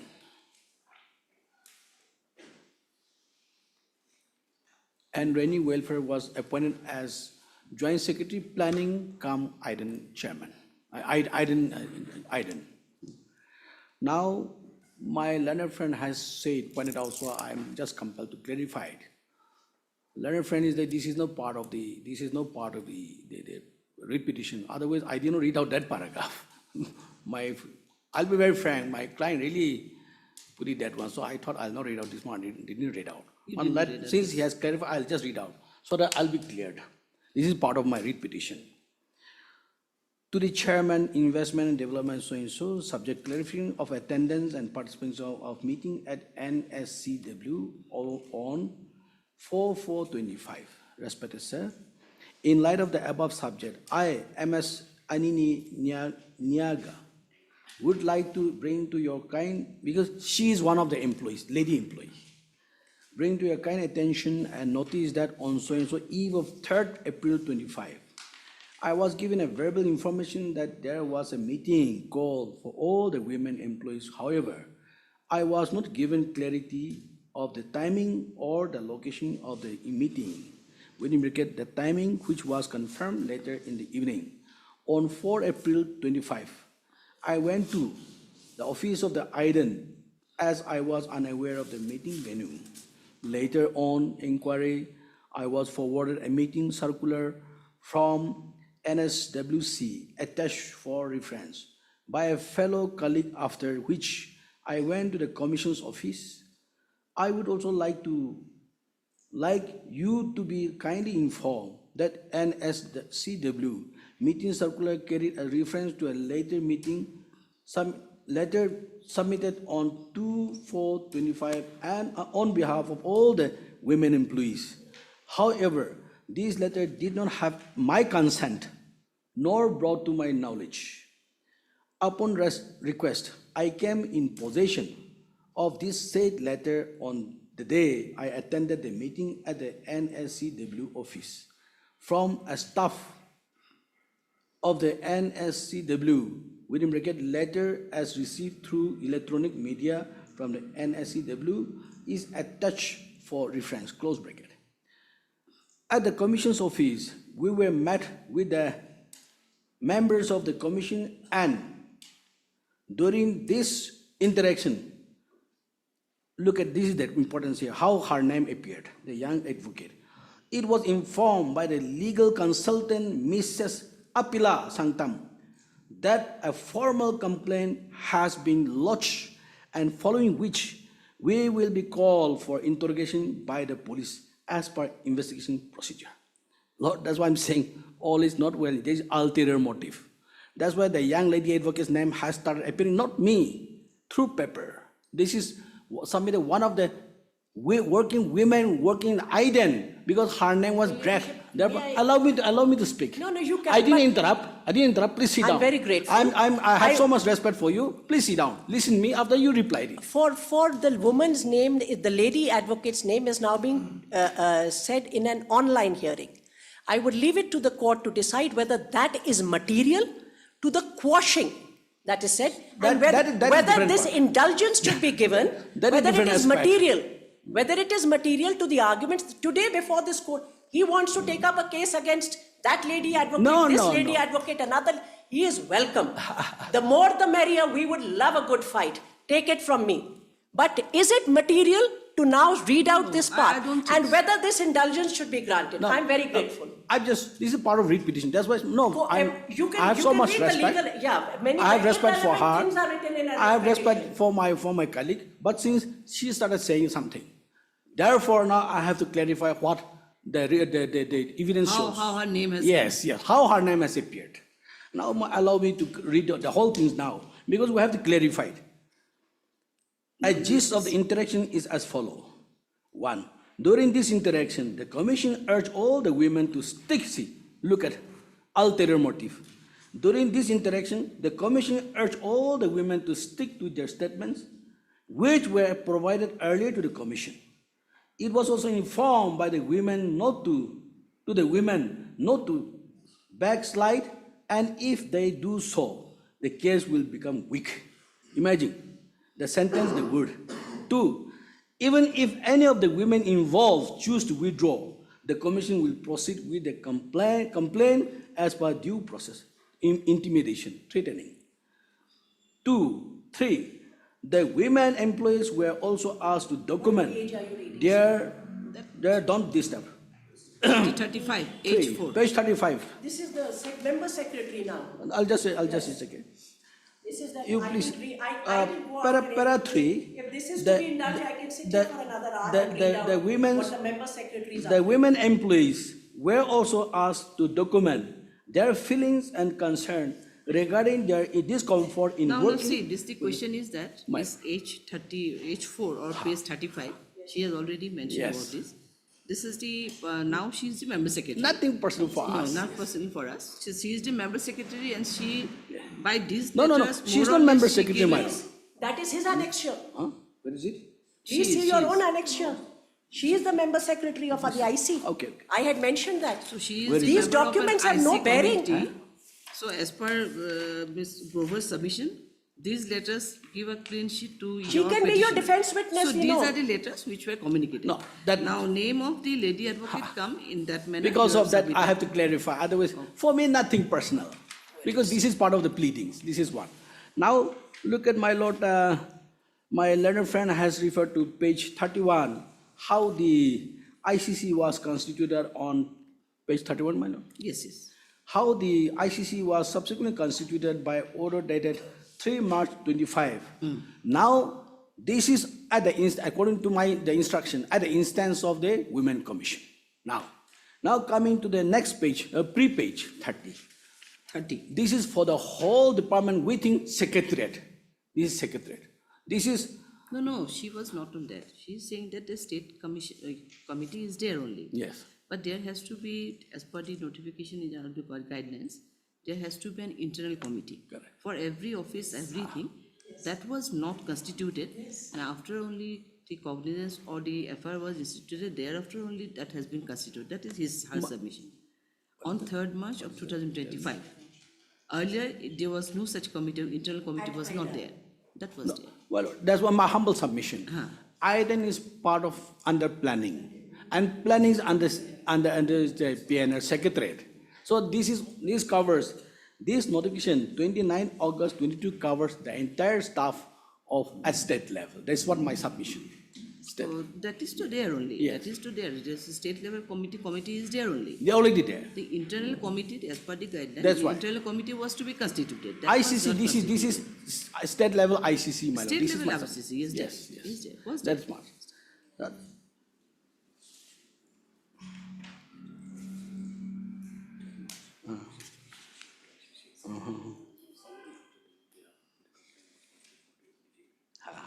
It's okay. No problem. No problem. That's part. And now, as I have mentioned earlier, I'm not saying that I should not be prosecuted if I'm found guilty. This is permissible under Section 11 of Post Act.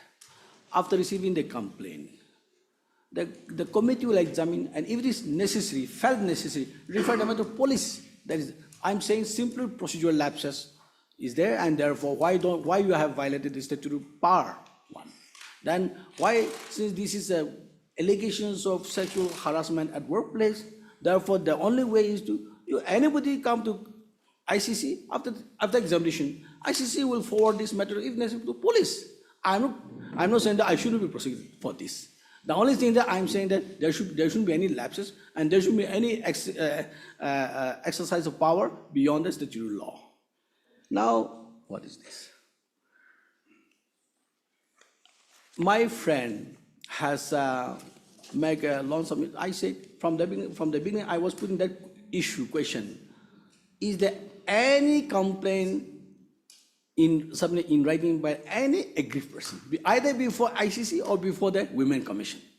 The whole issue started with ulterior motive, started summoning everybody, started questioning, intimating that if you don't stand by your words, if you don't give statement, there shall be something, consequence. So therefore, I say in my respectful submission, I'll not repeat other things. The only thing is that therefore, I don't mean to say, like I say, it cannot be prosecuted. I should, if there's any material evidence, but that due process of law should be given. That much, sir. There are procedural lapses. Yes. Much obliged. Yes. May it please your ladyship. I'm for respondent 1 to 4. Your ladyship, I respectfully endorse the submission made by my learned friend on the same side as far as it encompasses the role of the state. Your ladyship, now the complaint was received by respondent number 3, the DGP, on 17/3/2025. The department did not jump into registration of the FIR. A preliminary inquiry has been directed to conduct and to So complaint was received on 17th of March 2025. And then there was a direction from the DGP to conduct a preliminary inquiry. Your Ladyship, we have filed a detailed affidavit. If your Ladyship may kindly come to my affidavit, where we have enclosed the preliminary inquiry, the findings of the preliminary inquiry.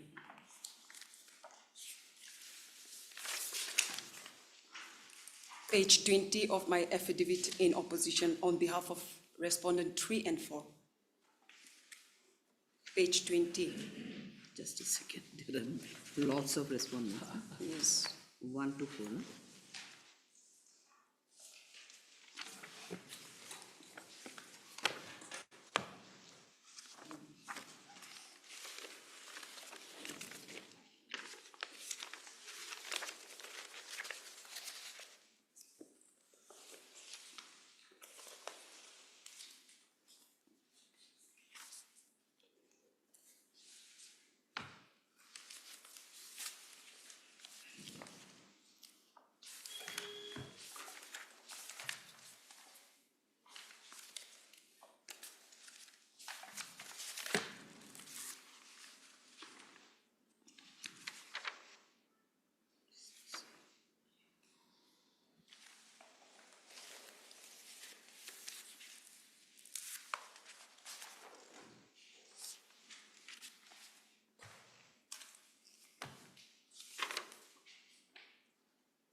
The affidavit in opposition by 1.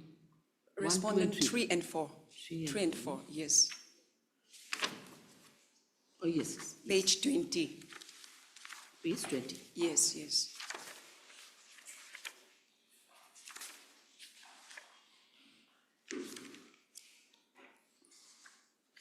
Yes. May I read, Your Ladyship? Submission of inquiry report with regard to alleged sexual and mental harassment of female employees at Iden office.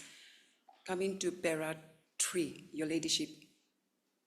Recognizing the seriousness of the allegations and the seniority of the suspect, authority recommended a preliminary inquiry as per section 173, subsection 3 BNS. The undersigned was directed to complete the inquiry within 7 days from the issuance of the order dated 25/3/25.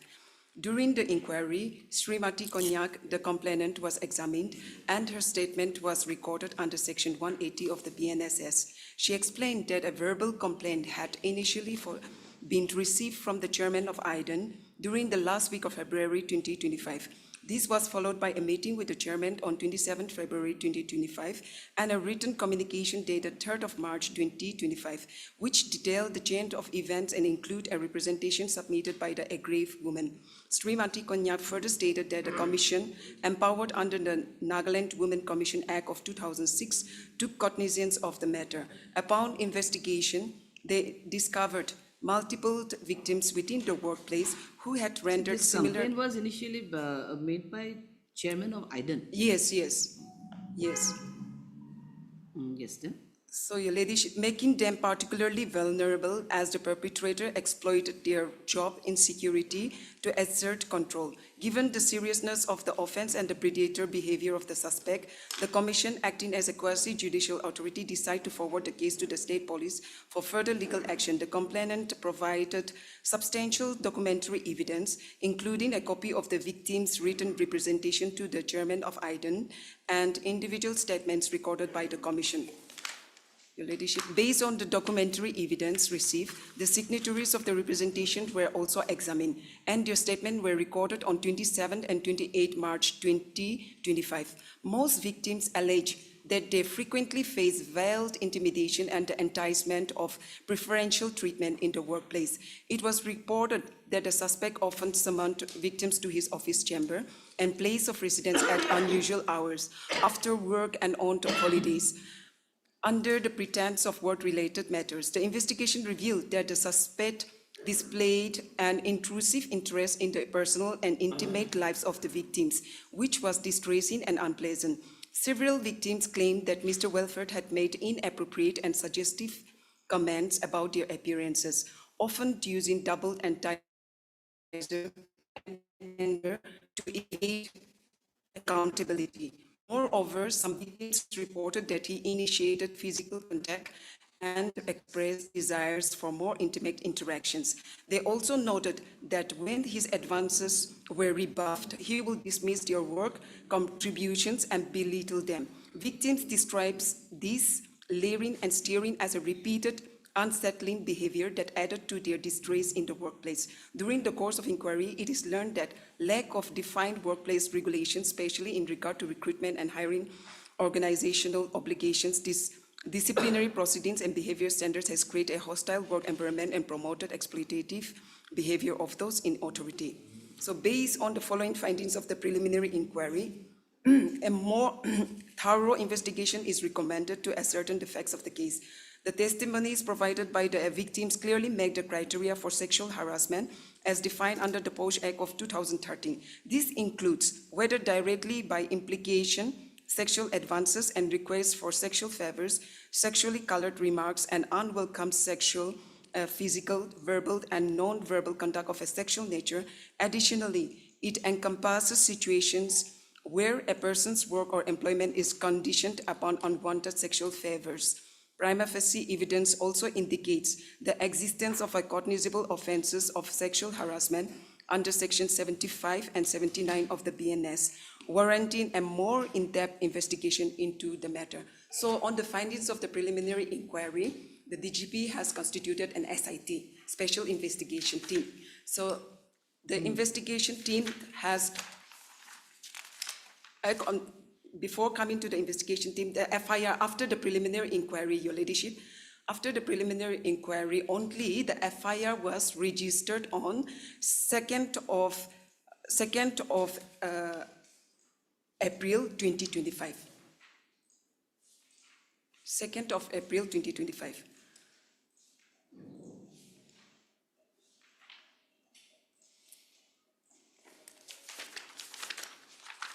So accordingly, an order was issued by the DGP to carry out the investigation by the SIT. And the SIT has already submitted their charge sheet, which is under challenge. But, Your Ladyship, here on the maintainability, the prayer of the question of charge sheet will not survive. If Your Ladyship will come, they have filed an amended petition, but no substantive change, just that the prayer has been added without demonstrating how the legal, how there is illegality in the fine. Nothing. In absence of such demonstration, Your Ladyship, the prayer for question of the charge sheet will not survive. Your Ladyship may, and there is a specific allegation against the police at para 19.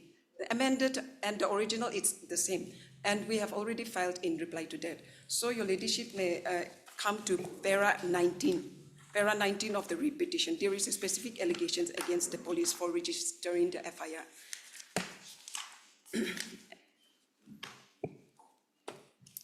Para 19 of the read petition.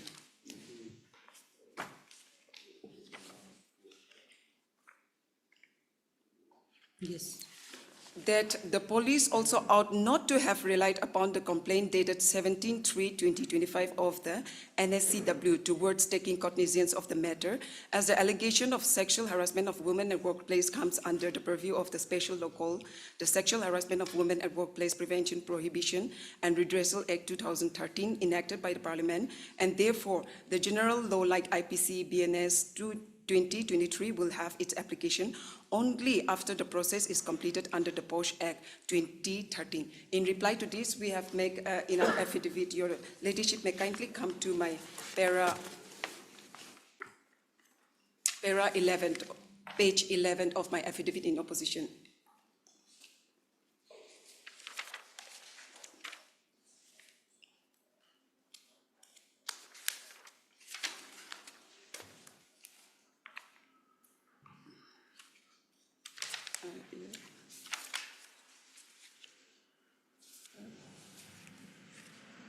Para 11. Yes, Your Ladyship. In reply to this. Yes. Yes, Your Ladyship. That the contents made in paragraph 19 of the repetition are denied as wrong, false, and contrary to law. The Sexual Harassment of Women at Workplace Prevention, Prohibition, and Redressal Act 2023 as an exclusive procedural mechanism for addressing allegation of sexual harassment should not preclude the invocation of the general criminal law, such as BNS 2023, while POSH Act provides as dedicated internal framework for addressing grievances of workplace sexual harassment. It does not limit or override the jurisdiction of law enforcement authority to investigate and take cognizance of criminal offenses under the general law, particularly in cases where the allegations, if substantiated, amount to cognizable offense. The POSH Act and the criminal law operates in parallel, with the former establishing a preventive and redressal process within the workplace and the latter empowering the police to investigate and act upon complaints of a criminal nature. There is no provision under the POSH Act that mandates the exhaustion of its internal process before the police may investigate or take cognizance of a criminal complaint. As such, the police are well within their authority to take cognizance of the complaint and initiate investigation in accordance with the relevant provision of the IPC, BNS, irrespective of the status or completion of proceedings under the POSH Act. Your Ladyship, here, the offense is a cognizable offense. So even the Supreme Court has, Your Ladyship, in Lalita Kumari versus State of UP and others, at page 41, the duty of the police to register an FIR, but irrespective of the person who discloses the offense. Your Ladyship, at para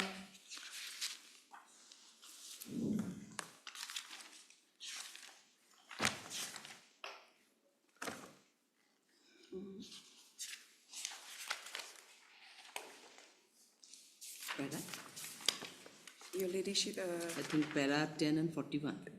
10, 41, and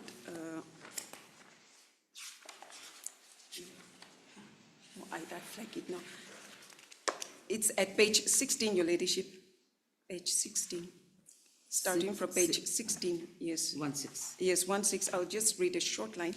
The legislative intent of section 154 is vividly elaborated in Bhajan Lal Supra, which is as under. Your Ladyship, page 17, para 32. Para 32. Page 70, para 32.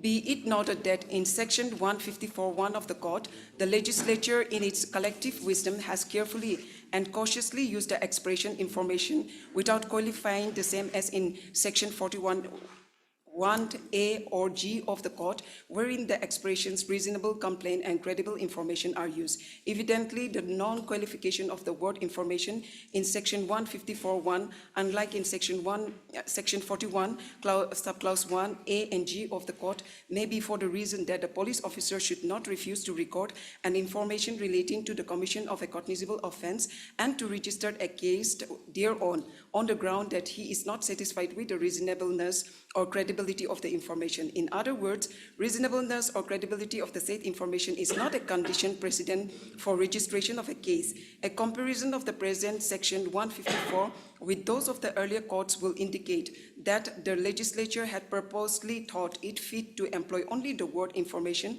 without qualifying the said word. Section 139 of the Code of Criminal Procedure of 1861, Act 25 of 1861, passed by the Legislative Council of India, read that every complaint or information preferred to an officer in charge of a police station should be reduced into writing, which provision was subsequently modified by section 112 of the Code of 1872, Act 10 of 1872, which thereafter read that every complaint preferred to an officer in charge of the police station shall be reduced in writing. The word complaint, which occurred in previous two codes of 1861 and 1872, was deleted, and in that place, the word information was used in the codes of 1882 and 1898, which word is now used in sections 154, 155, 157, and 190C of the present Code of 1973, Act 2 of 1974. An overall reading of the codes makes it clear that the condition which is sine qua non for recording a first information report is that there must be information, and that information must disclose a cognizable offense. It is therefore manifestly clear that if any information disclosing a cognizable offense is laid before an officer in charge of a police station, satisfying the requirements of section 154(1) of the Code, the said police officer has no other option except to enter the substance thereof in the prescribed form. That is to say, to register a case on the basis of such information. Para 40. The use of word shall in section 154(1) of the Code clearly shows the legislative intent that it is mandatory to register an FIR if the information given to the police discloses the commission of a cognizable offense. So, Your Ladyship, in fact, our case is much better than the case in this, because we have, after conducting the preliminary inquiry, only it has been registered. So it is within their jurisdiction, the police are within their jurisdiction. And Your Ladyship, now coming to the findings of the SIT, the charge sheet. Your Ladyship, for ready reference, I've flagged some of the statement of the accused, so if Your Ladyship. The ingredients will, that fits into the section that has been booked, that the accused has been booked under. Yes. First, the statement, yes. There are 10 victims, but I'll just refer to only few of them, 5 or just few of them. V1, I've highlighted, Your Ladyship. V1 statement dated 13/10/2023. A1, the accused during her official interview at Iden during the one-on-one sitting makes sexually colored remarks about her bra, making her uncomfortable and uneasy. Then dated 28/10/2023, during the initial days of her engagement at Iden, while she was detailed for the Bloom Bazaar event, A1 took her in his Scorpio vehicle to his private residence without her knowledge. While at his residence, he repeatedly asked her if she consumed alcohol, which make her confused, uneasy, and uncomfortable. Dated 16/4/2024, V1 statement. A1 took her to Akim's homestay under the pretext of official work without informing her. While there, he made unwelcome advances by asking for physical proximity and make inappropriate and disturbing references to biting her. These acts left her feeling disgusted, uncomfortable, and compelled her to respond firmly, warning him not to test her temper. Your Ladyship, now the statement of V2, dated 15/1/2025, page 15. Your Ladyship, A1 make an explicit and unwelcome sexual advance by slapping her on the buttocks without her consent. Now, the statement of V3, dated 9/5/2023.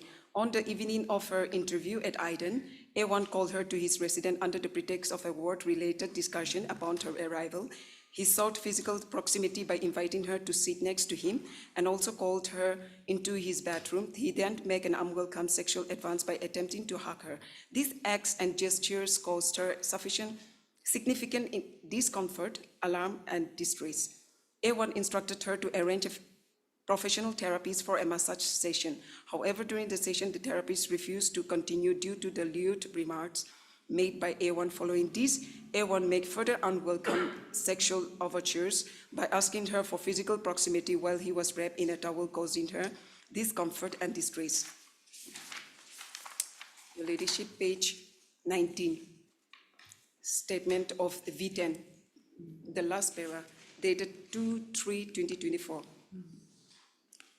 A1 called her to his residence and under the pretext of discussing work. While there, he made unwelcome sexual overtures and physical contact by touching her and attempting to hug her. He also made suggestive comments about her skin and body figures. Your Ladyship, next page, page 20. The evidence that para 16.9, Your Ladyship, that during the course of investigation, the victims and witnesses PW10 and PW12 in their depositions under Section 183 BNSS 2023 corroborated the sexual harassments and various sexual offenses faced by the victims while working at Iden. Your Ladyship, the following para, that during the course of investigation, the CCTV HDD installed at the entrance of the Iden office was seized and forwarded for forensic examination to NILIC. The forensic report submitted in respect of the exhibits has further confirmed the testimonies of the victims and witnesses, thereby providing material evidence in support of the investigation.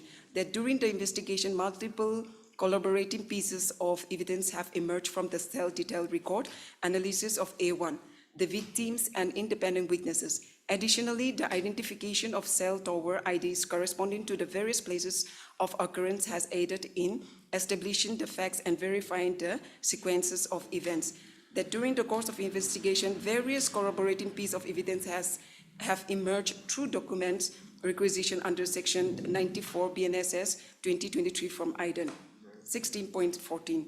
During the investigation, it has been established that the accused has been allotted flat 5 Old Transit Rest House, New Ministers Hill, Kohima, with effect from 1st of December 2021. It is established that during investigation that the accused occupies this flat located at the Commissioner's Circuit House complex. The same flat is also referred to as Transit Flat number 5, first floor Commissioner's Circuit House, and as A1's residence. During investigation, the investigation has confirmed that multiple offenses as detailed in the victim statements were committed from the said flat. So, Your Lordship, these are the confirmed corroborative piece of evidence, and there are 40 plus witnesses which has been examined. Your Ladyship, their name has been annexed at page 6 and 9 of this charge sheet.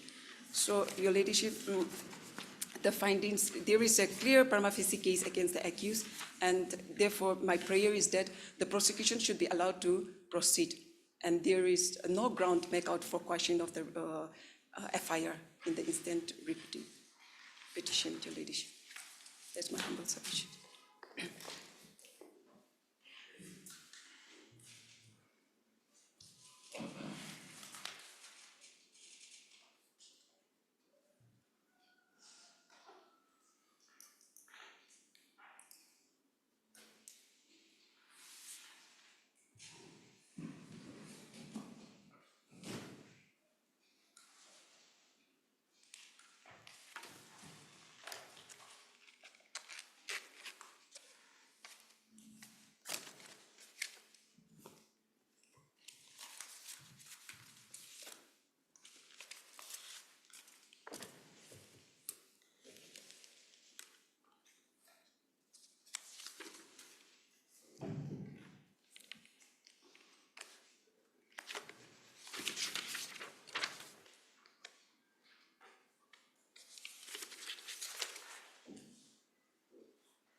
Make these things a separate file, huh? Terminate so we have to write it so beside what I'm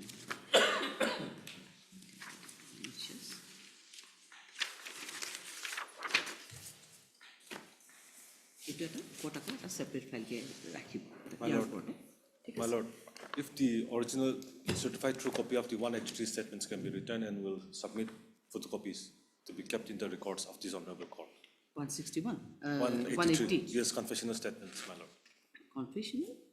183 statements, my lord. For victims only? My lord, my lord. Yes. Where do you want to submit?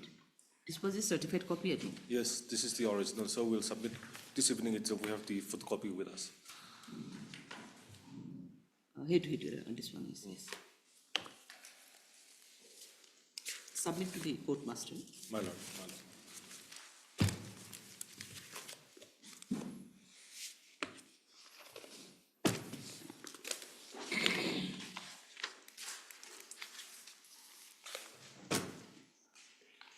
You could see it. কাম করো এইটো মই আপোনাৰ পিছত চেম্বাৰত গৈ আছোঁ notice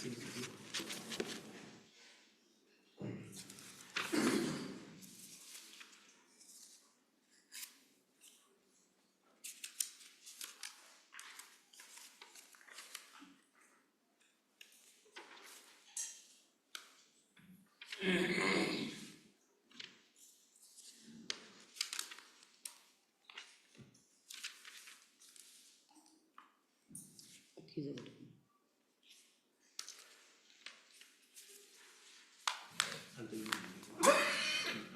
It is, yeah, 1 to 9 years.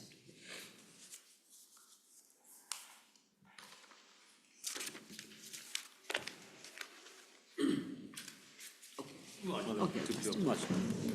For orders, item number 14. Why 14? Yeah. 14 is, this is for this condonation or what? Yes. I is for Yes, Your condonation? Ladyship. Yes, Your Ladyship. What was the delay? Ladyship, I appear for respondents 1, 2, and 3. You are for respondent? Respondents 1, 2, and 3. 1, 2, and 3.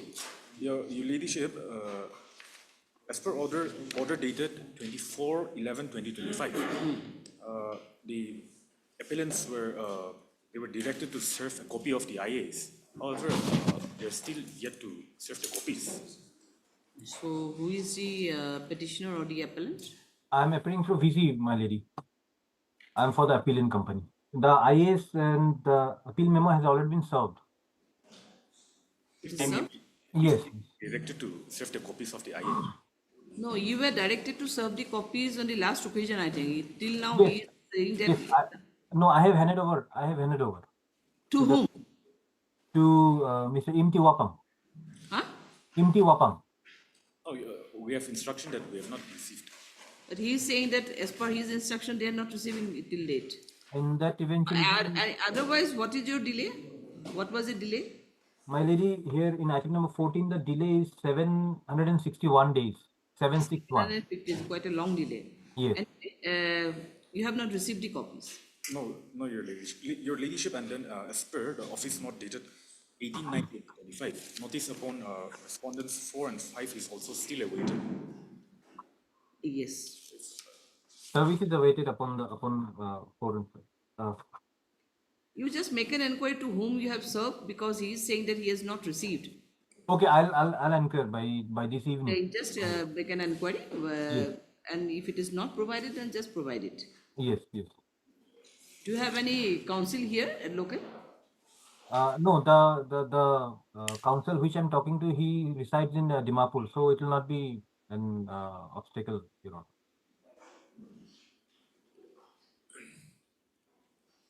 You are Mr.? I'm Mr. V. Devnath. Heard Mr. V. Devnath, the learned counsel for the petitioner oblique appellant, and also heard Mr. You are Mr.? No more, sir. No more, sir, on behalf of respondent. No more, sir, on behalf of respondents 1, 2, and 3. So appearing on behalf of respondent number 1, 2, and 3. Office note dated 5/8/2025. No, 20 and 26/8/2025. The service is still awaited for the respondent number 4 and 5. Full stop. In the same time, it is submitted by Mr. So-and-so, the learned counsel for the respondent number 1, 2, and 3, that in spite of direction given by this court dated 24/11/2025, the copy of the interlocutory application has not been served to them. In view of this, the applicant is hereby directed to furnish the copy of the interlocutory application. Within how many days you can serve? Tomorrow? By tomorrow? By tomorrow. By tomorrow. I will inquire by this evening, you know, my lady. Yes, you make an inquiry. When it can be listed? It will be obviously after vacation. List the matter accordingly after vacation. For orders. Yes. Item number 15. Your Ladyship, even here, the notice has not been completed upon respondents 6 and 7. I appear for respondents 1 till 5. You are appearing for respondent number 1? 1 to 5. 1 to 5. Yes. And 6 services awaited for 6? 6 and 7. 6 and 7. Yes, notice has not been completed. And in here you have received the copy? Yes. Yes. Same order, you received copy is already received. Service is still awaited for the respondent number 6 and 7. Let this service be awaited till next date of listing. List accordingly after the vacation. Same counsel is there, no? Mr. Devnath is there. For orders, item number 16. 16 also you are appearing? Yes, Ladyship. Here I appear. It is for- out of same accident or what? No, Ladyship, it's different. But No, accident is same or different accident? different accidents. Different accidents. case. Ladyship, here Ah. notice was not completed upon respondent number 6. Mr. Devnath, he has already out, put up. Anyway, respondent same number order, six. respondent number 6 is awaited. Yes, I appear for respondents 1 till 5. 1 to 5. 1 to 5. 1 to 5. Okay, all will be listed after vacation. And that direction has been made to serve you copy on the item number 14. Obliged, Ladyship.